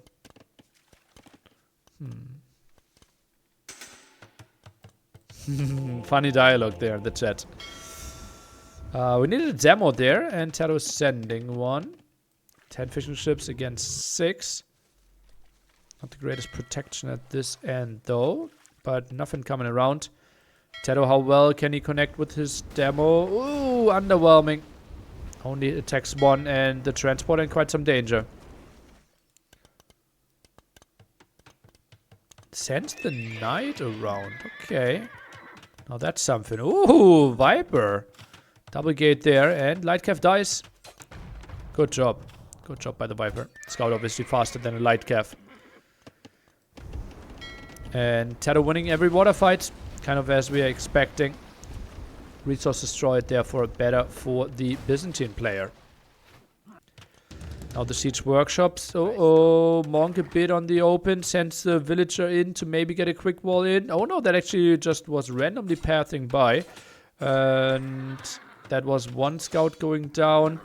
That one wants to maybe get something done, but gets the house, gets the gate. Oh, that was pretty. Holy moly. Blocks off the one light cap with the house and blocks off the other scout with the gate. That was brilliant. Oof. Oof. That was sick, Potato. Oh, yo, yo, yo, yo, yo, yo. Viper versus Tato, game 4, 1910, quick wall. Oh, yo, yo, yo, yo, yo, yo, yo. That was sick. Alcatraz indeed paying off. Can we see body block here? Ground attack into no man's land, but the spearman finishing the job here. Now the question, Viper redemption or more Monka S, or more Lightcav himself, but Tex Lightcav, but without any on the fields. Viper going to drop a castle soon. Not impossible looking at his stone. Question is where though? Nice move, Tato. No, no, no. Run or delete. Oh, that's actually bad for Tato.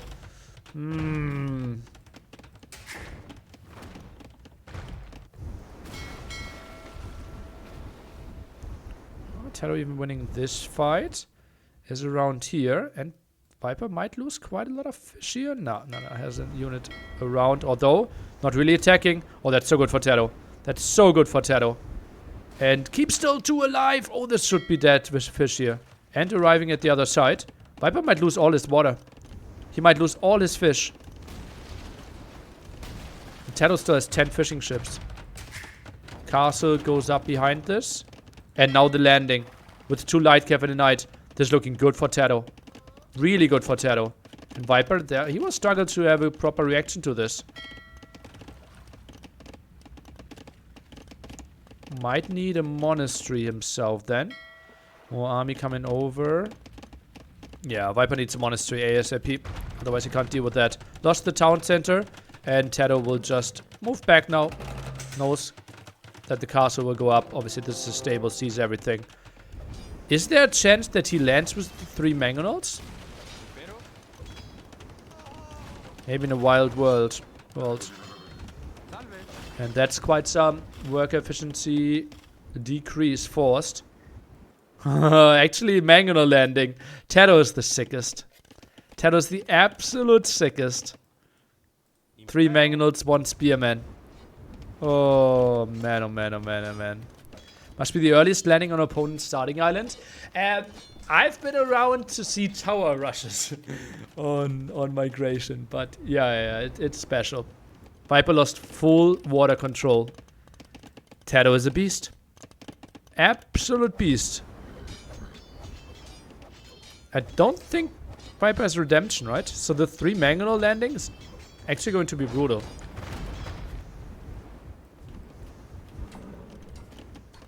Viper now might need a stable himself. If Tato landed over here, that would be kind of GG already. Now we see 2 Genoese. Oh, Tato actually blocked this path. And yeah, Viper, he needed redemption. Do we want to repair the town center though? Big question mark.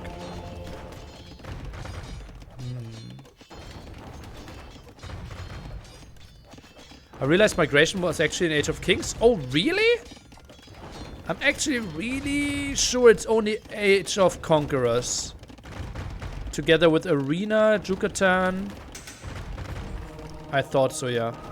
Mangonels here. Oh, gets a quick conversion. Really fortunate here for the Viper. Gets the kill against the Mangonel in return here. And now Viper is just dancing. Makes it so much easier for him. Conversion here for the Camel. And Tato just dives. TC low HP. Continues jumping. Gets the Monk kill. TC down to 600 HP. And Viper calls the GG. What a landing. Triple Mangonel. 1 Spearman landing to full efficiency. Tato is a creative master. Holy moly. Ay, ay, ay, ay, ay. And yeah, migration was played in tournaments since 2002, I believe. I remember playing it in tournaments like 2003 for sure. Whew, whew, whew. What a good game. What a good game. Is there a loser bracket or is Viper toast here? Well, it is best of 7. So this set will go as long as no one reached 4 wins. So right now, Viper, 3 wins in a row. His way to go in this one. A tough task. That's how well Tato is playing. Sick approaches. And Tato Hera, honestly a final that would excite me a lot. And Italians losing again, yeah. You mean Tato wins 3 wins? I mean, Viper needs to win 3 games in a row.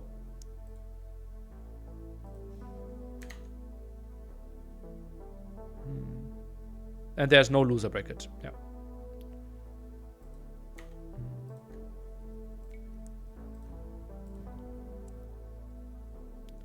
Single elimination. YouTube short. Let's take a look. What did my guy do?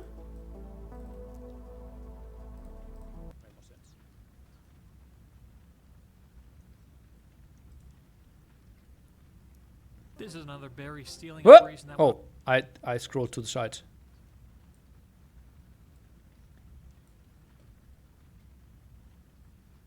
Okay, now we take this fight. Maybe before Garland was 50 seconds away. Tato, I don't think he will be too unhappy taking this fight, especially if he has an army coming from the right-hand side as well. No range units for him. 70 cashing out on the field. 30 seconds still to take the fight against no Garland Wars here. Tato, this is your fight to maybe win the game and take the 2-0 lead. Dives in deep, has the last attack upgrade.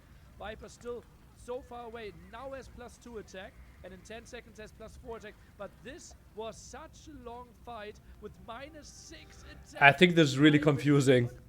What are we thinking? 30 seconds. I think this would have been so... I think the double screen is really confusing. Yeah. The double screen feels really confusing.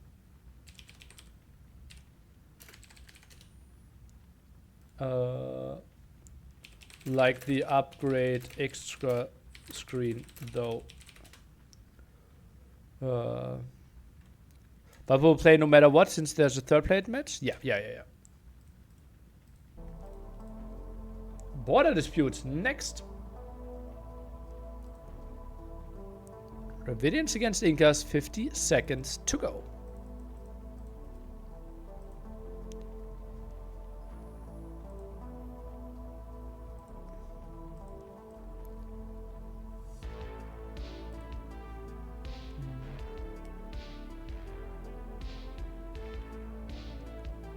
How to pros approach the new strategy. Is it lots of math? I have X food after Y mince Z food. Or practice build order against AI, then against clan members.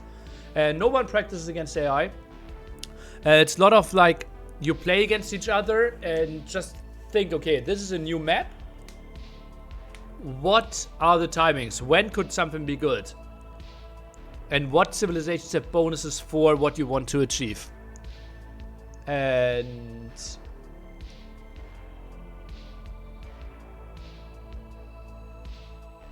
yeah, also, oh, this is a new civ. What are the bonuses? On which map should those bonuses be good on? Yeah, and then you test it against teammates. Or like practice if you don't have teammates. Okay, we have border dispute. 1 of 3 match points here for Tato. Let's take a look what he has to offer here. Dravidians against Incas. Tato with his first pick wants to close out this one. Neither player too concerned about the boards right now. After building and building under it, right now with this recent patch, actually it's bugged out that they don't move back.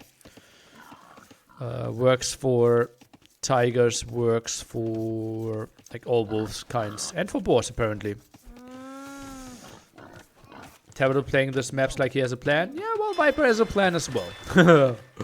Yeah. I just double check. Migration was Age of Kings already. Fortress was 2. Arena and Conquerors. Okay. Yeah, Fortress I'm pretty sure about AOK. I thought Yucatan was added with AOC as well.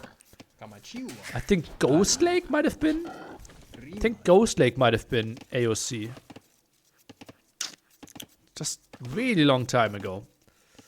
I think there were like 4 or 5 maps added.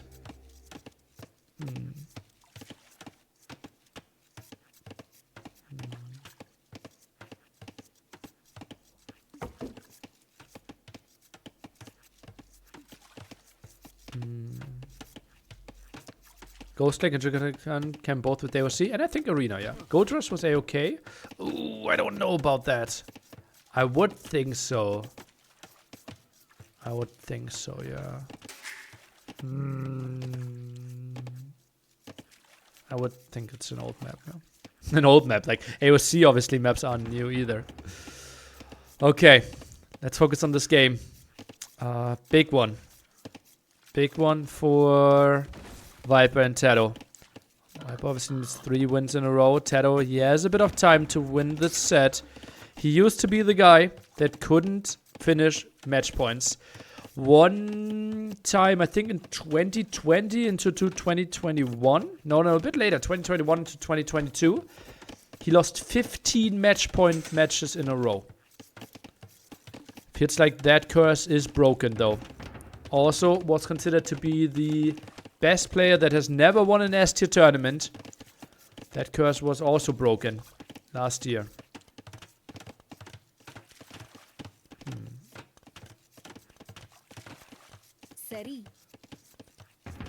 Now Militia could push those away.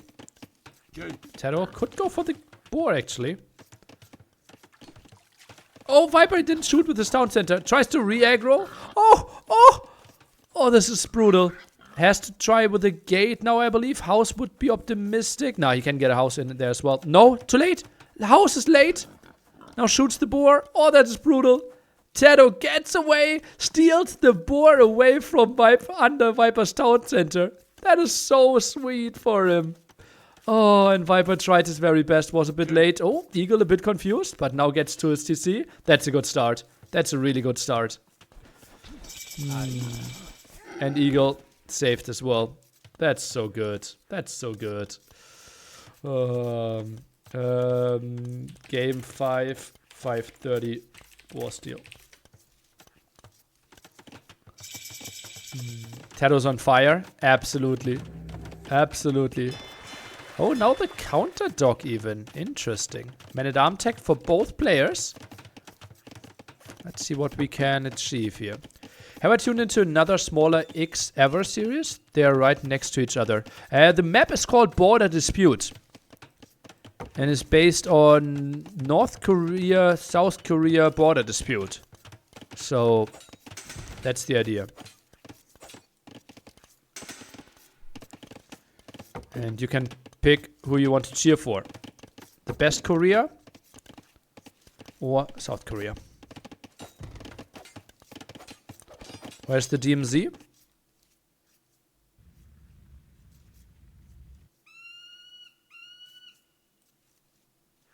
For now.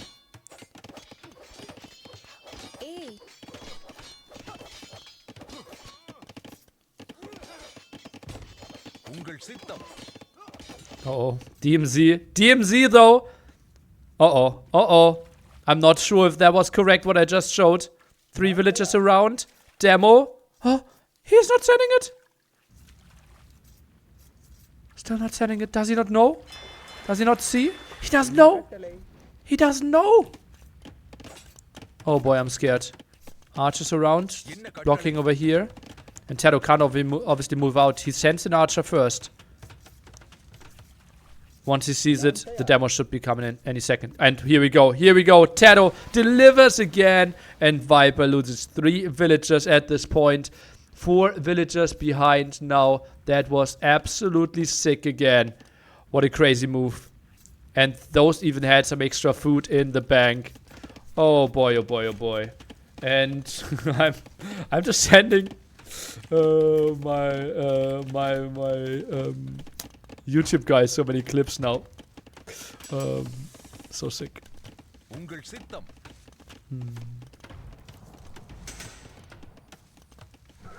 Uh-oh, those 3 archers though, they're a bit in danger. Viper needs to run. It is fletching against no fletching. Tero needs to rush out this blacksmith. Oh, this is ugly for him. Might lose some villagers against this. Those men-at-arms a bit out of position. Can Tero save those villagers? Oh, they're bugging out. Wrong direction for them. This could be some dead vills. 1 dead for sure. Second 1 dead over here. Most likely archer v archer. And it will be only 1 dead villager, 1 dead archer. Tero can live with that. Fletching now coming in, but needs to wall this one off. Can he save this will? Some villagers stuck in there, can't really move around. Tero dodges quite nicely. What are those men-at-arms up to? Still pressuring a bit. Tero, can you get a palisade wall up here? Very much needed, otherwise those 2 villagers are toast. 1 dead. Second one likely to die as well. Quick wall, not enough. And suddenly we're even in wills. What a nice aggression by the Viper. Those men-at-arms were just needed here. The wall's just a bit better and the dredging timing a bit better with the extra resources that he has. Very nice game so far. Indeed it is.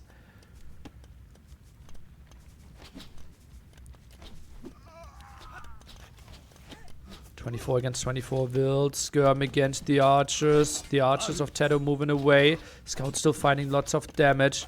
Tero lost his one earlier. Or the eagle. Skirm could now be really solid being added in here. But Viper feels like he has enough range units. Maybe those men-at-arms can get in. Oh, that's a low HP villager already. And Viper out of position. He moves away. Those men-at-arms can find damage.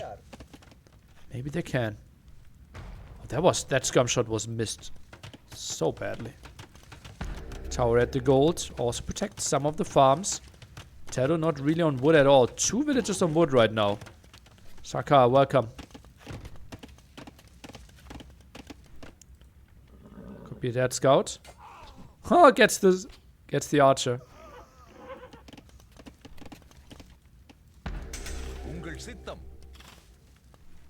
Tower gets 2 volleys in.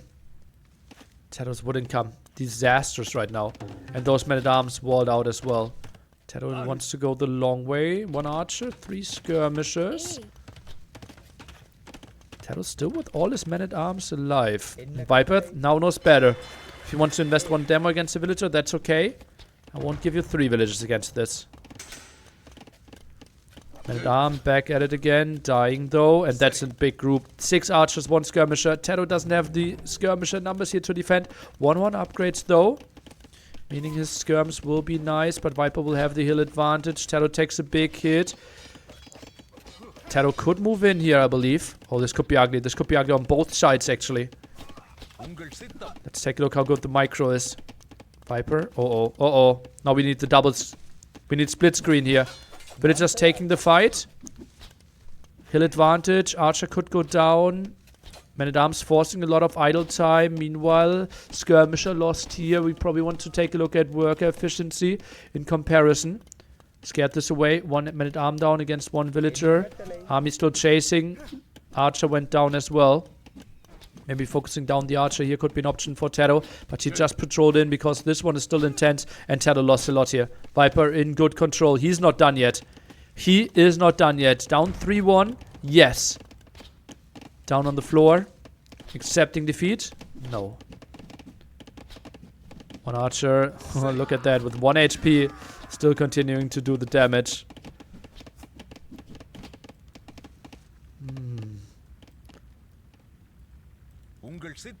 Those Archers are really low HP.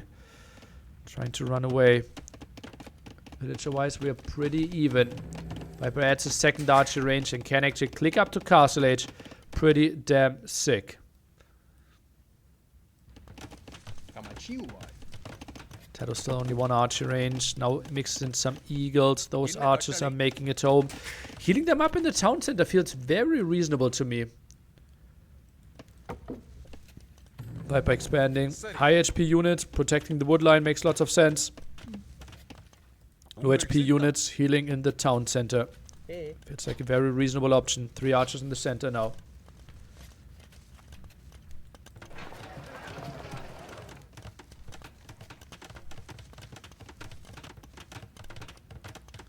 Big difference in castle time, yeah. Tado will buy himself like 300 food here, I would assume, though. And we'll be up with like 1.5 minutes difference.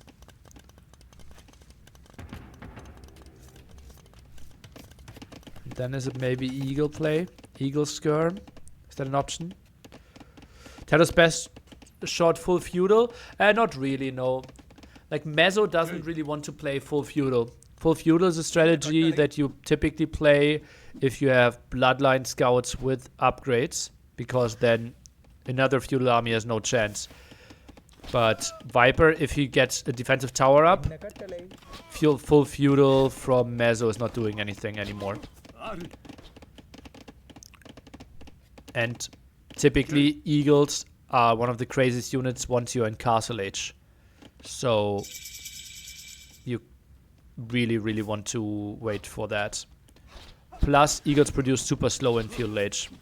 So, like, 3 reasons why we can't really play it. Viper, micros a bit. This army, I think he might be going for the stone here. Collecting 10 more stone for the gold. Collecting 10 more stone would mean Tado can build a defensive tower. Something that could pay dividend in defending his villagers. Tado, oh, he goes for the sneaky. He goes for the sneaky move. Just prays that Viper won't find him. And goes full Eagles. 6 on food only, though. Not a single villager on wood right now. 3 idols here. Economy simply not there. What? Oh, Tado finds some builds around here. How many villager kills will he find? Looks like 2. But loses his Eagles. Tado runs away. Not sure what those builds are up to. Maybe send them on to gold as well. The house could maybe have gone over here, but yeah, that is just the wild approach that Tado has to aim for right now. Reaches Castle Age. Not a single villager on food right now. Has to be basically full market use. Sell mass wood, buy mass food. And pray that the Eagles are carrying. 1 single farm with 15 food left. Oh, disastrous economy. And Viper knows, okay, you have to be around somewhere. Sends the skirm around. Absolutely love that. He knows something is up. Tado, he was careful enough to send his army away far enough. But how do you break this? 22 crossbow out on the map already. 0 food in the bank, 0 food on the... or 0 villages on food. Now he has 1 farmer. Goes for the siege workshop. Yeah, it's basically an all-in. And the full crossbow defense. That's not the worst thing ever. Maybe Tado just accepts to not build any more villagers. That farm is not the biggest loss. Yeah, the food supply looks like North Korean economy, yeah.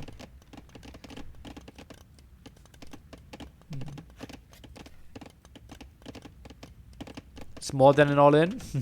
Oh, that's a good town center for Teto. That gives an easy attack target here, even with the hill advantage. Viper obviously doesn't know it, but the moment he builds 6 men-at-arms, he wins the game. If he goes full crossbow, there is a tiny chance to lose it. Obviously a very tiny one. Oh, but he's diving now. Ooh, and that has to be some dead wilds. Oh, Viper might even camp under the tower. Looks like it. Mangonel shot. Ooh, a good one. Really good one here. 3 crossbow dead. Plus, lots of them really hurt. Viper will find more villager kills though. And, oh, 5 even dead. Wow, those are really clumped up. What do you do now? Ground attack here? TC is helping out. Oh, those are some dead crossbows here. Holy moly.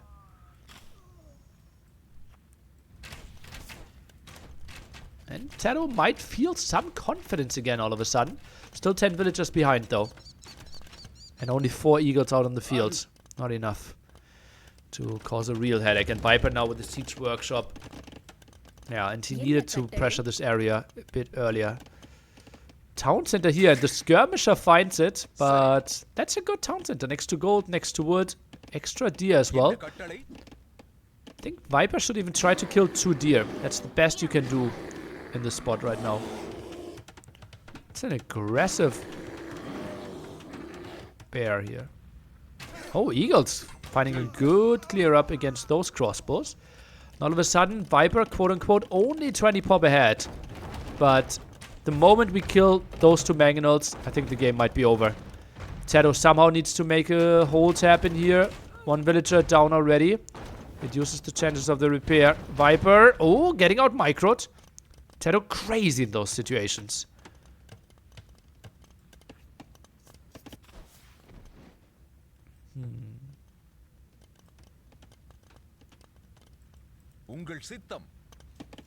Oh, those 4 eagles, if they're patrolling in, would be good for them. Viper without the patrol. And that will be quite annoying there. Tough to get siege over there.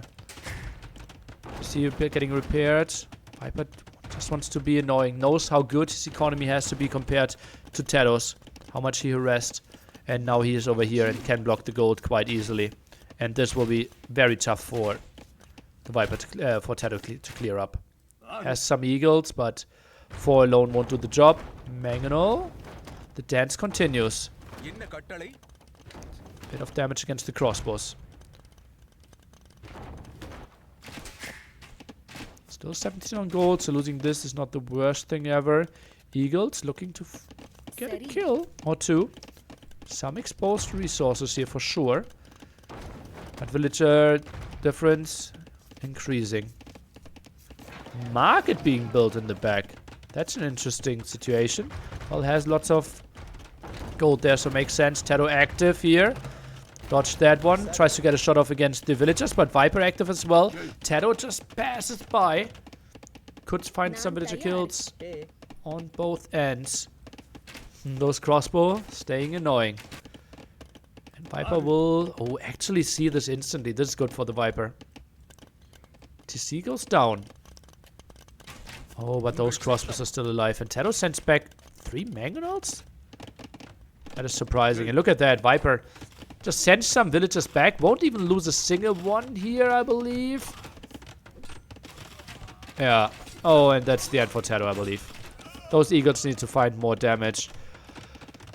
Score is shockingly close. Is it expiration? How are we getting to this score, my friends? Economy is close, technology is close, military. It's way more resources. KD is relatively even. Exploration is relatively even. That's sick.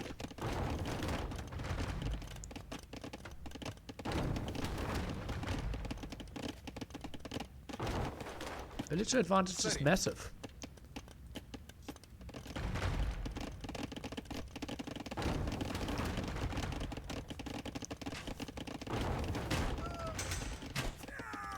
Oh, that hurts.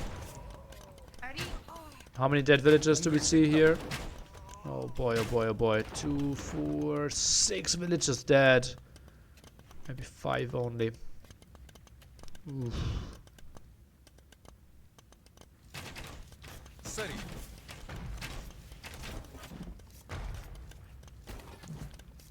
Viper gets away. TC should go up here. Really unfortunate for Tero. Those witches would be found. For a 22 villager lead, the score is a bit too close for my taste as well. Okay, now we're getting closer and closer into the direction where it feels reasonable. The score is representing what we actually see. Viper soon can even build a castle, and then eagles are not an option at all anymore. Tero with some pressure here, but what will he really achieve? I would be surprised that Bengal, well, gets 2 villager kills, would be like the dream. If he gets 1, that's okay. Otherwise, more likely that he will just die. Resource collected is not showing market use.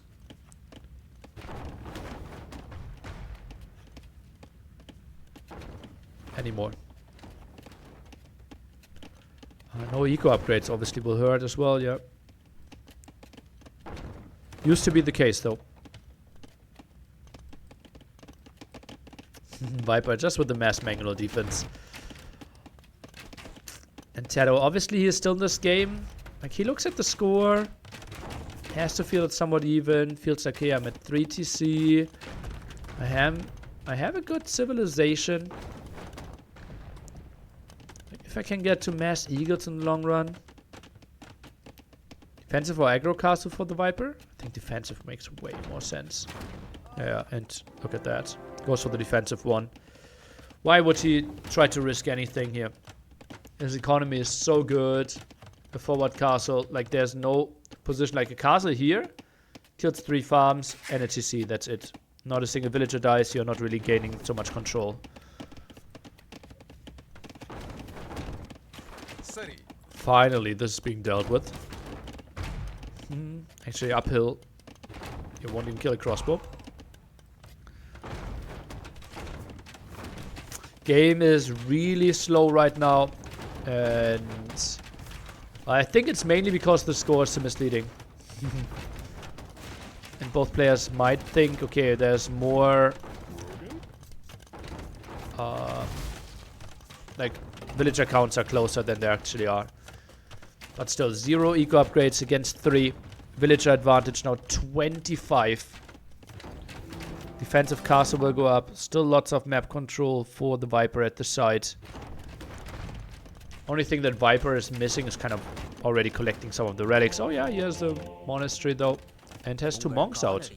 It's a bit surprising. I was going for that relic first. Maybe some of the sites after that. Ballistics now, wheelbarrow. GG in 10? In 10 seconds? I don't think so. Oh, Tero goes for a wild one. Viper playing with no confidence?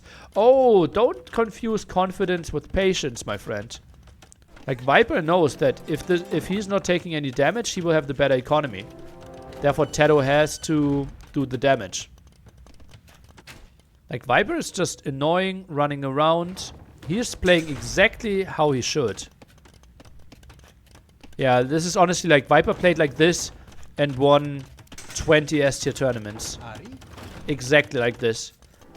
Defensive castle on the hill, boom away, do some eco damage. That's how he became famous. How he shaped Age of Empires, actually.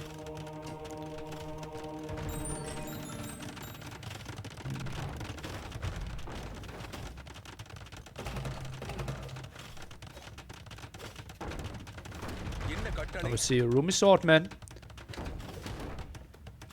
And Dravidians might actually get a win. Civilization that has been underperforming quite a lot as well. Nowadays he just gets punished. Oh boy, oh boy, oh boy, oh boy, oh boy, oh boy, oh boy, oh boy, oh boy, oh boy, oh boy. Where do we even start? You mean the person that won exactly this tournament last time? Warlords won? Gets punished nowadays? Okay. Nowadays he's in the semi-final. In the era where we have most full-time players of all time. Competing for the biggest money of all time. And he's only in the semi-finals.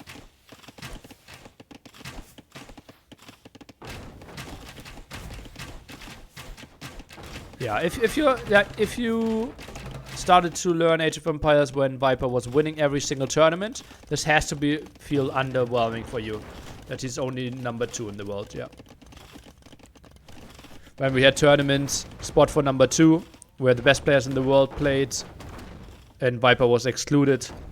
Or we kind of felt, okay, Viper's winning everything. Maybe it's a mental blockage. Let's do a tournament where we don't know the names of the players. So no one knows if they're facing with Viper. Do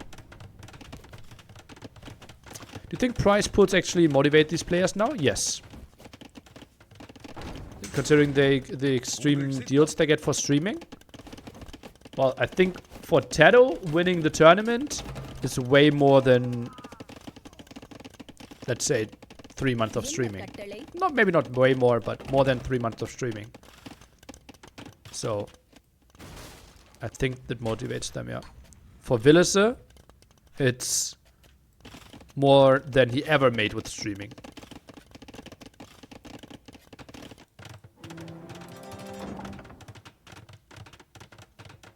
And yeah, Viper will reach Imp.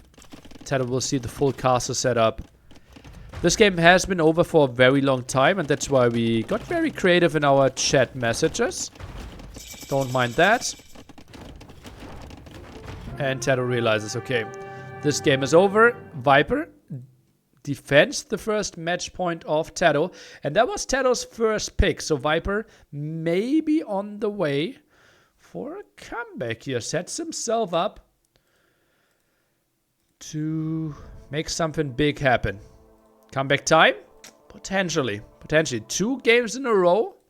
Certainly something that Viper is absolutely capable of. Absolutely capable of. Let's maybe take a look at the available civilizations. We have Scandi and Land Madness left. Oi, oi, oi, oi, oi, oi. We have not seen a lot of Scandi. Persians also an option still. And Viper winning with Dravidians. Incas lost. That was obviously a must win. What civs are we playing? Land Madness. Mayans. Against probably Spanish. And Scandi, we have Japanese. Against Persians, right? I think so. I think so. Yeah, Viper made, like what people assume, more money with this Facebook deal than he will ever make on Twitch and tournaments combined. Okay, next attempt for the short.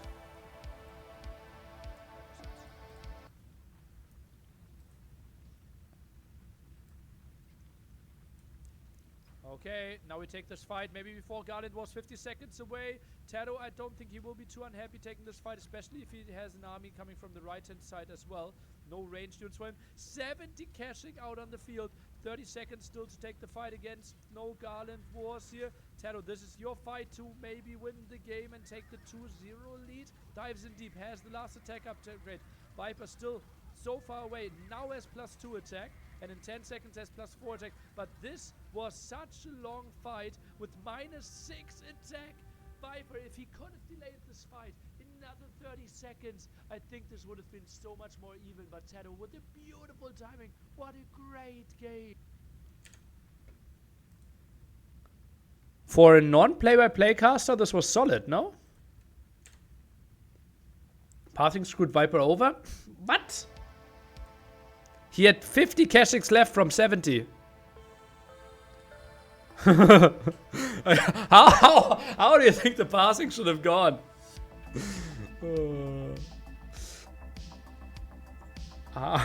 Yeah. Does he actually win that fight with the upgrades? I think he loses it, but he can continue playing. They stopped like 30 units? Okay, let me watch it again then. Maybe I didn't see it properly. Very, very possible. Can we pause? Yes, we can pause. Okay. Okay, now we take this fight. Maybe before Garden was 50 seconds away. Tero, I don't think he will be too unhappy taking this fight, especially if he has an army coming from the right-hand side as well. No range units for him. 70 cashing out on the field. 30 seconds still to take the fight against. Okay, now Viper, every unit moves. No Garden force here. Tero, this is your fight to maybe win. Viper is in stand ground here. This is not pathing. And now everything fights. I know the situation where he was standing down here, right? Their units weren't fighting. Yeah, but that was him going down and stand ground. He's trying to buy himself time, I believe. Maybe it bugged out, but it looked like something that could have happened intentionally. Or like, not intentionally, but following the clicks.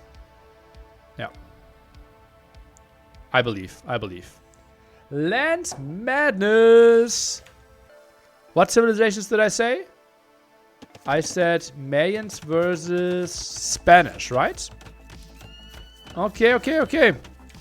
This is the moment where you need to spam some emotes, where you need to send some energy to the Viper if you want to see him force a game 7, or if you feel like, damn, Tero closing this one out in 4-2 fashion would be my dream come true, then send your energy over there. Whew.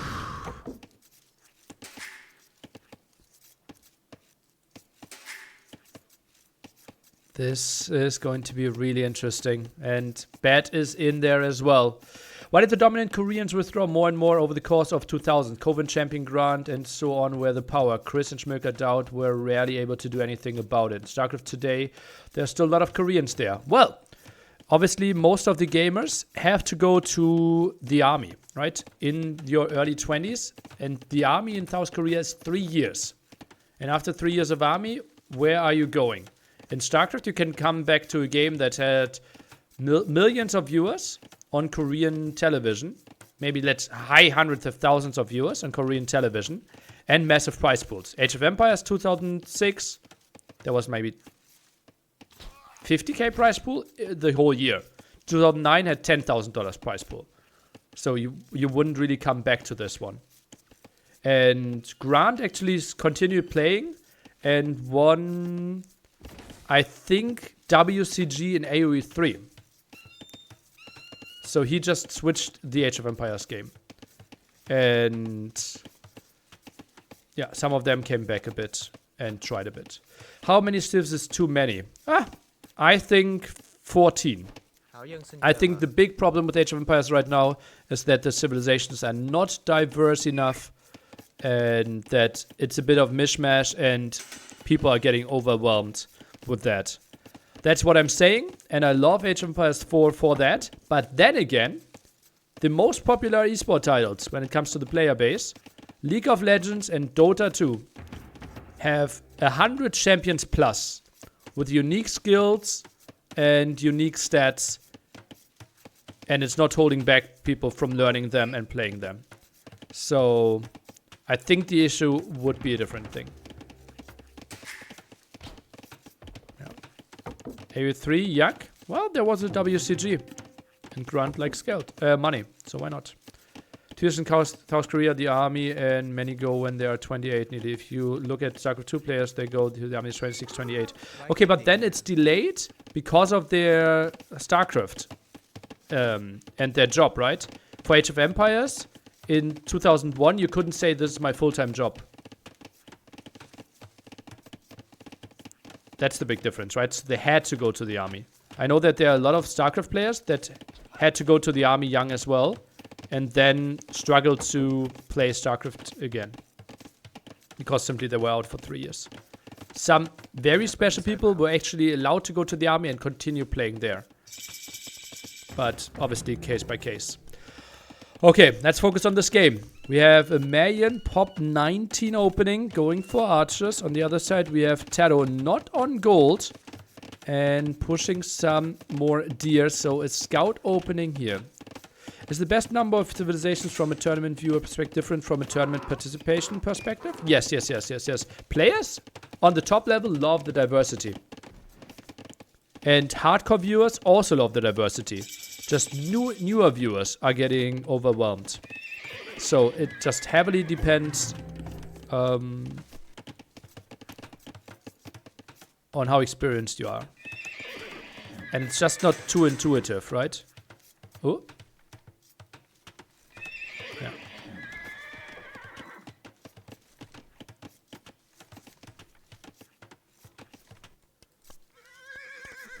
Okay. Scout opening for Taro. Instant archery range behind this. And now Loom. People have gotten more and more greedy. The commentators do a good job of breaking Civ matchups down. Yeah. Especially in big events like, for example, NAC 5. We will always have every single game we will start with like, oh, Mayans, they start with an extra villagers. Oh, Vietnamese, they have rotten archers. They're good against other archer civilizations. Then we talk about that to do a good job. It just is tough for a new viewer, right?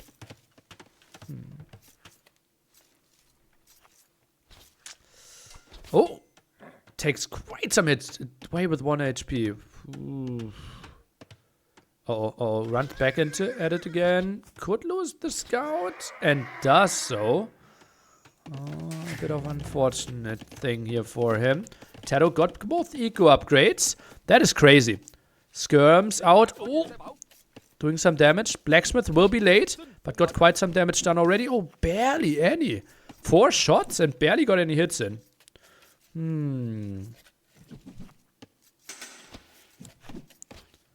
Yeah, Nations Guide add-on. Yeah, we will have a special one for NAC that will be updated. Oh, 2 spearmen out. Skirms really struggling without fletching though. Now only 1 more spearman. Taro takes the fight. Now against the eagle. Dives a bit deeper against the skirm. Not really, and scout needs to go back. Number of scouts not that high. 13 on wood right now. Needs to queue up some more farms before the blacksmith. Ooh, this is intense. Viper, the greatest player of all time. Taro, the winner of the biggest Age of Empires tournament of all time.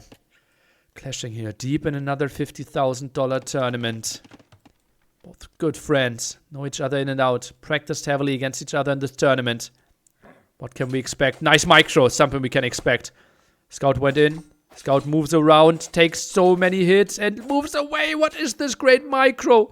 And gets all the kills against the Eagles. Now he can maybe offer the trade and even micros back. Gets some more hits in. That was great micro by Taro. And a nice clear up. And has quite some army control. Second archery range by the Viper. Interesting. Viper's specialty is actually double barracks 1 archery range. This time double archery range. Taro scouts it instantly. Good for him. This is maybe the moment to move back and finally get the blacksmith upgrades. I believe Vietnamese are super good. Well, the thing is, Vietnamese don't have an eco bonus right now. And that will really hurt them. Like, for now, till they get the wood upgrade where they basically get 100 wood for free, they're not having any advantages. While the Mayans, well, that pile of 800 gold is actually worth 920. So you have to move out less. Villagers will stay more efficient on the wood as well. Taro goes for the big walls at the left-hand side. And you obviously have the 1 villager that's constantly collecting resources for you. Taro even 20 seconds idle to see. Taro, the only thing that he benefits from is a bit more HP on his skirms and archers. Obviously later on the CA potentially. How do these civs match up? I would think an advantage for Marians, but Vietnamese aren't too bad in this one. Once they get to CA, I believe. But Mayans, they can just play mass archers. Oh, this is a tough fight. Only one single archer. That means the Eagles will do pretty well. Skirms now chasing down the archers here. Eagle chasing down the skirms. Oh, wow, wow, wow, wow, wow. The intensity of a deep tournament run.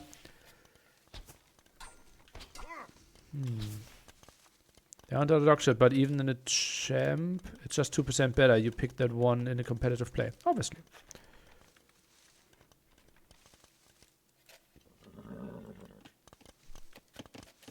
Tato, with the use of the market, sold his stone, sold some wood.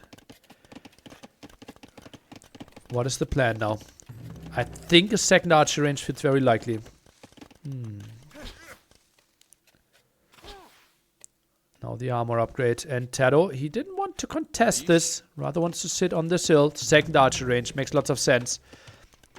Then crossbow maybe the next step. Maybe with some more eagles as well.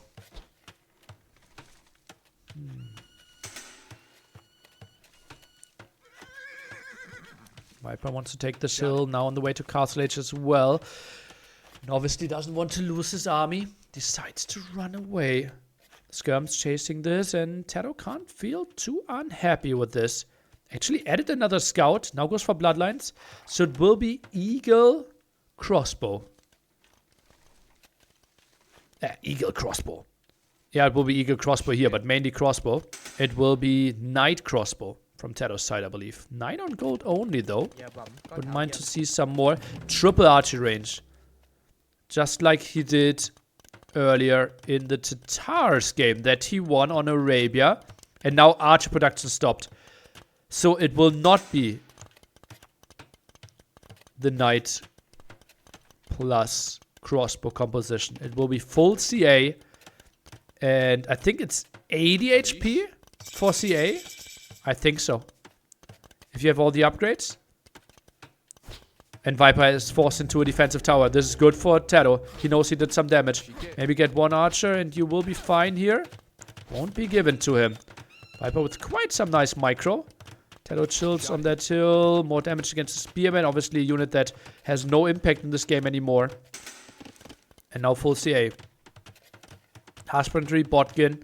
The only crucial upgrade that's still missing is Ballistics. Which is obviously pretty expensive here. And you see how deep Tato already is in the woodline. While Viper, with only one lumber camp. Actually, simply having more wood there. Let's see the CA. Ooh, Viper moves around. This could be game ending. This could be the end of the game if Tato moves over there. But doesn't know. He doesn't know. Dives in deep with the skirms. Tries to find some kills, but Viper buys himself quite some nice time. Now, Tato's searching. Can he see the vills? If he finds them. This could be game over. Finds some. Finds at least 3. He knows it's not all of them though. And now he sees the full group. 7 villagers here. How many can he kill? Is this the end of the Vipers Warlords run? Defending champion. Can he defend though? This will be so rough for him. Another 2 villagers down, and this could be 7 in total. Viper now juggling some resources. Goes for the siege workshop. Wanted to go with the aggression for the Eagles, but Tato has his eyes everywhere. Even the tech into elite skirmishes. 3 more villagers left. Tato, is he committing here? I think using the villagers might be an option. Viper gets away with 2 of them. And now even the tech into elite skirmisher. Armor upgrade 2 also in there. And Viper in so much pain. Had to build the defensive tower because of the later timing. And therefore, no protection here for his gold. And now Tato has a 3 villager lead. Actually, quite low. Viper spawns with 1 more. And Tato has more idle TC time. Still doable. Still doable for the Viper. And now he has a siege workshop, which is great against what Tato is offering here. Skirmishers, horrible against Scorpions. Same for Archers. And CA. Aren't too excited to take some fights. Tato, that was elite skirmisher, and he did not get the value from it. Viper's on the timer now. I actually disagree. 2 villager difference, my friend. He does not need to do damage.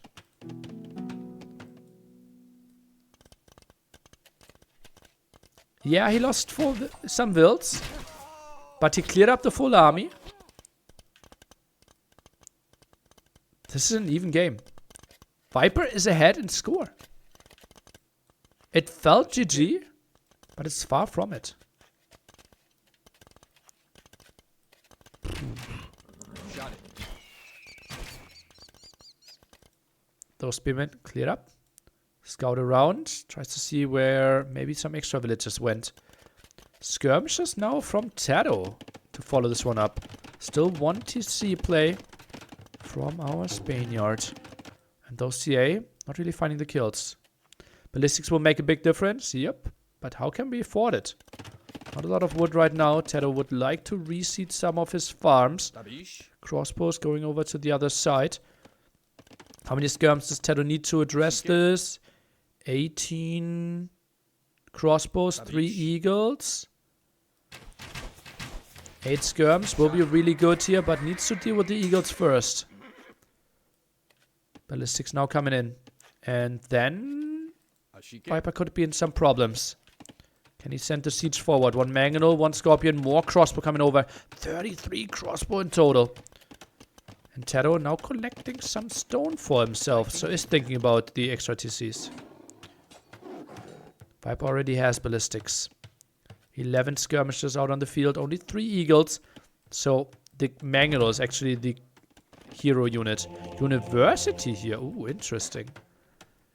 And Tado tries to find something. He goes for the attack. Oh. That's risky. Tado realizes, okay, you can counterattack here. Maybe let's reinforce those walls. I'm scared for Tado. That's a big army. What are the CA doing? He sends the skirms back. Sees all the crossbows here. I think a defensive siege workshop is needed. Otherwise, he can't deal with the mangonel. Big balls. Indeed. This could be so many dead villagers, though, if Tado gets there. Skirmisher count, somewhat scary with 13. 3 eagles with only 1 armor upgrade. Not scary at all. How can Viper defend this? The game will be decided, I think, in the next minute.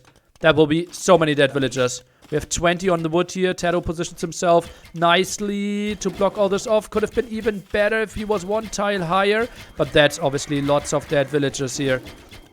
7, 8, 9 going down, I believe. Oh, that is massive. That is massive. But we have the big engagement over here as well. Skirmishers on the hill trying to out-micro this one. The mangonel, if this one is focused down, the skirms can do the rest. And Tado might actually go into the finals against Terra.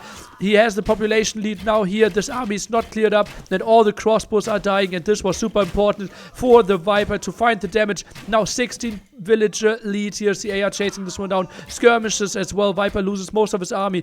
CA are still alive and killing this gold as well. GG. Good luck in the finals. Well played. Oh, Tado against Hera tomorrow.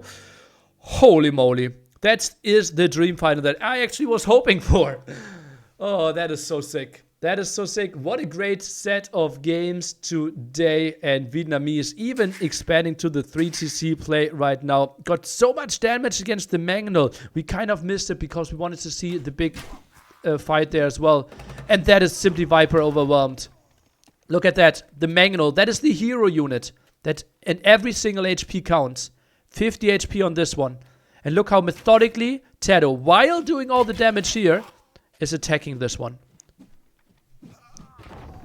He just tries to tickle it down. He knows if the mangonel falls, his chances are looking good. CA attacking this one. All the skirms from the bottom. 8 HP, 2 HP. And now it is the win for Tado here in this fight. Just way too many skirmishers left. What a beautiful engagement by Tado. And it was basically impossible to deal with this one for Viper and care about this one at the same time. Oh, that was beautiful. Absolutely beautiful. And we can show you the statistics and can jump into the winner's interview over at MembTV. Tomorrow the finals at Enhorabuena, GMT. macho. Congratulations. Thank you so much. Oh my God. I'm tired. Do you want that I ask something or we wait a little bit? You want to breathe? You can breathe. Tatos, you can breathe. I'm fine. You can I go, could, you can go. I could, It's read- getting I late could as read. well. Okay, I could read your lips there with the vamos. from Rafa Nadal, that vamos from Spanish people. Okay, how you feel? I know that is, but winning the Viper and the way you did after the previous game that you had an advantage and you saw what happened.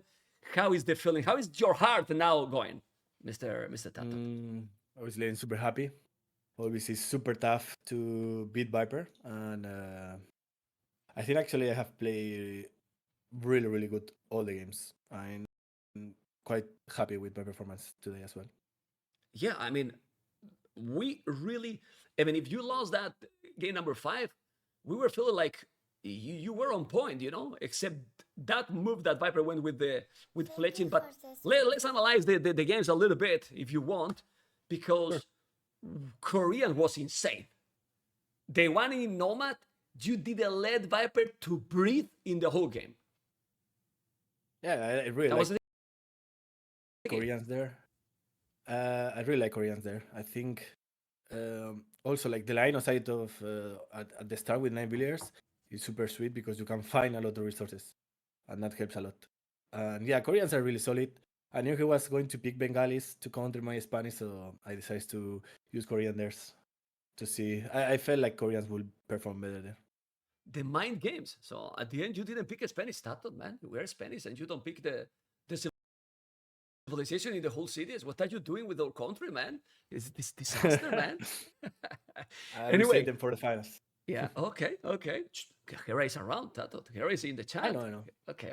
I know. Anyway, Arabia, Aztecs, Tatars. I have enjoyed a lot with that game. I probably you did too. But all castle age, all full castle age, and then what happened to those eagles at the end? I mean, did you have clear your idea in that game for the strategy you wanted against a Meso Sith? Not at the start, because you don't know how Viper is going to open, right? And you kind of need to adapt. But I knew like if he wanted to open many times, I think with Tatars you can do range really fast because you can delay your farms a little bit, right? Thanks to the ship bonus. So I knew like he was going to open many times. I will drop the range fast and have like double comp in Feudal. But the risky part, like that's the easy part. The risky part is to not fall behind too much in castle each time. And I knew that against Meso, it was going to be hard, so I had to abuse the market a little bit. Doubt will be proud, probably. So a little bit. After that, I know that on Imperial, full case it will make Aztecs have a really tough time. So that's why I went on Stone early, and I wanted to have so many castles. And yeah, it worked out. Like, to be fair, like I'm super happy how that game went. Well, those Keswick, there were a lot of eagles and pikes. They made them disappear, all the eagles and pikes, and then from there snowball completely. And the map that is obviously slower because it's the close category, Burgundians, Slavs. I mean, if you lost, like, you felt that you had to go very aggressive because if the game go for the longer one, and that's why you made 4 stables and tried to go super aggro and forward because the longer the game goes, Burgundians get the advantage. That was your feeling, or what was your idea there? Yeah, for sure. Like my approach there was to try to break Viper in Castlets. And I think the start was pretty good. Then I think my main problem was that I failed a little bit on the macro and I didn't have enough on gold. So I think I made too many light cap. I think if I add some knights, I think I could have broken him, but still, he had a lot of production building, so he kind of expected me to do that as well. And I think his defense was just flawless, and I couldn't break him. And then at that point, he knows that if he gets to half hand cannoneers, I will struggle a lot with slaps. And yeah, like I played that game really solid, but he was just better. Yeah. Migration. If you played solid all the games, I mean, that was a total domination in Migration. Like, in every aspect, I don't know. It's super flawless performance in that map. Migration is, like I have been trying to do some stuff and it doesn't work out. And I know that with Viper, he knows that I want to do something and I kind of don't want to do that. So I want to do the counter. And then he might think that I will do the counter. So it's a lot of mind games. And I think we both went for like save feudal and then adapt. And like when I was checking his score because maybe he wanted to go forward on me, and then I saw that he wasn't. So yeah, we just adapt. And think I was a bit lucky in the middle as well because I had the barrack and the speedman just on time to save my villiers, and we were super close. So that thing, I think that helps Byzantines as well because I didn't really need forward dogs, and I could harass on the short distance. Let's analyze the craziest game in the series, and I want you tell us how you were feeling because your start was not good, was amazing, right? You take the board on his face, you kill 3 villages with the demo. What happened in this game that Tatot gave the chance to those epic crazy comebacks from the Viper that at the end it wasn't, and how that affected you? Well, we saw that it didn't affect because you won, but if you were thinking a lot because that game, you were in a great position. What happened there, Tato? The pressure was too high, right? But he had the Menatams there, and I didn't have enough army to stop altogether. And even if I had a really good start, I think he got the army to punish me, and he did. Like he killed a lot of villagers, and I didn't have. I think my tower could have been earlier. I'm probably, in hindsight, like this is something that you will expect from Davidians, like the Menatam into Archer. So, and it's hard to keep up with that, even with Incas.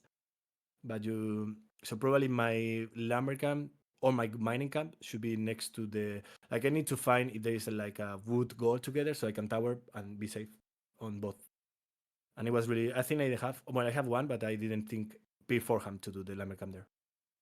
And well, man, That's actually true. Quite clever. in Lab Madness, what 2 catch-ups that you did it? The first one in those gold villages that escape, and when you saw that he was moving those cav archers in the woodline, oh man, you were feeling with the first catch-up in the village that, oh, I got this, or you were said, okay, is Mayans still okay? But when you saw those villages, you got that this game is mine. You got it, that feeling. And not really because he had like I trade the like I kill a lot of 4 or 5, but he's still Mayans and he has like super cheap artists. But I knew that he probably couldn't attack me because if he attacks me, I think he will like what happened, right? I have the mobility, I have artists, I have skirmishes with all the armor. So for me, it's easier to defend. He needs to be really careful. And if I have the mobility with Tabartes, and I think it worked out really good. I didn't know that he was coming forward. And when I saw that he was attacking on my base, I knew that it was going to be really, really good for me if I managed to do damage on his base. And it was like that. I got on his wood line at the same time I had enough army to defend at home, so it was perfect for me, and it worked out for sure. Tatot, we all remember, you probably the most, that you won Red Bull Wololo Legacy. That was your best victory in Age of Empires, but that was Empire Wars. Is this tournament your best performance in random map steer tournament? Till now? Probably. Like, I also finished second on NSC, but back then I think Hera was not there. Yeah, he wasn't there. So probably this is the biggest. Yeah, I would say that. Okay. And tomorrow against Hera, best of 9. What we can expect in those cities? A hard one, right? Oof. I actually need to check the draft because I don't know how it will work with 9 maps. But yeah, like Hera, obviously he's playing insane, and it will be like best of 9 is super hard. Like best of 5, best of 3 is better, but best of 9 is super hard to beat him 5 games for sure. So it will be really hard, but I will try to my best. Okay, and well, tomorrow, good luck, Tatot. Hopefully you get a great series, and whatever you wanna say to many Doritos, you know, is the second last day. You know, tomorrow will be the last, but whatever you wanna say, the channel is for you, amigo. Thank you. Well, thank you so much everyone for supporting me. Obviously, it has been a blast so far, and I think I'm performing really good. Let's see if I can beat Hera tomorrow. For sure will be a tough one, but I'm pretty sure that everyone will enjoy the games, and let's hope for a really good final. Spanish if you want as well, Tato. ¿Eh? If you Ah, en wanna say español. it in Spanish, Ah, go for it. bueno, muchas gracias a todos por apoyarme. Creo que hoy habéis sufrido menos que ayer. Y nada, a ver qué tal lo hacemos mañana. Obviamente no hay que confiarse ni mucho menos, pero está jugando bastante bien hoy. Estoy contento con cómo han ido las partidas y a ver qué tal, a ver si podemos sorprender a él. Congratulations, Tato, enhorabuena, and tomorrow more. Thank you. Good luck. Yeah, thank you so much. Bye bye.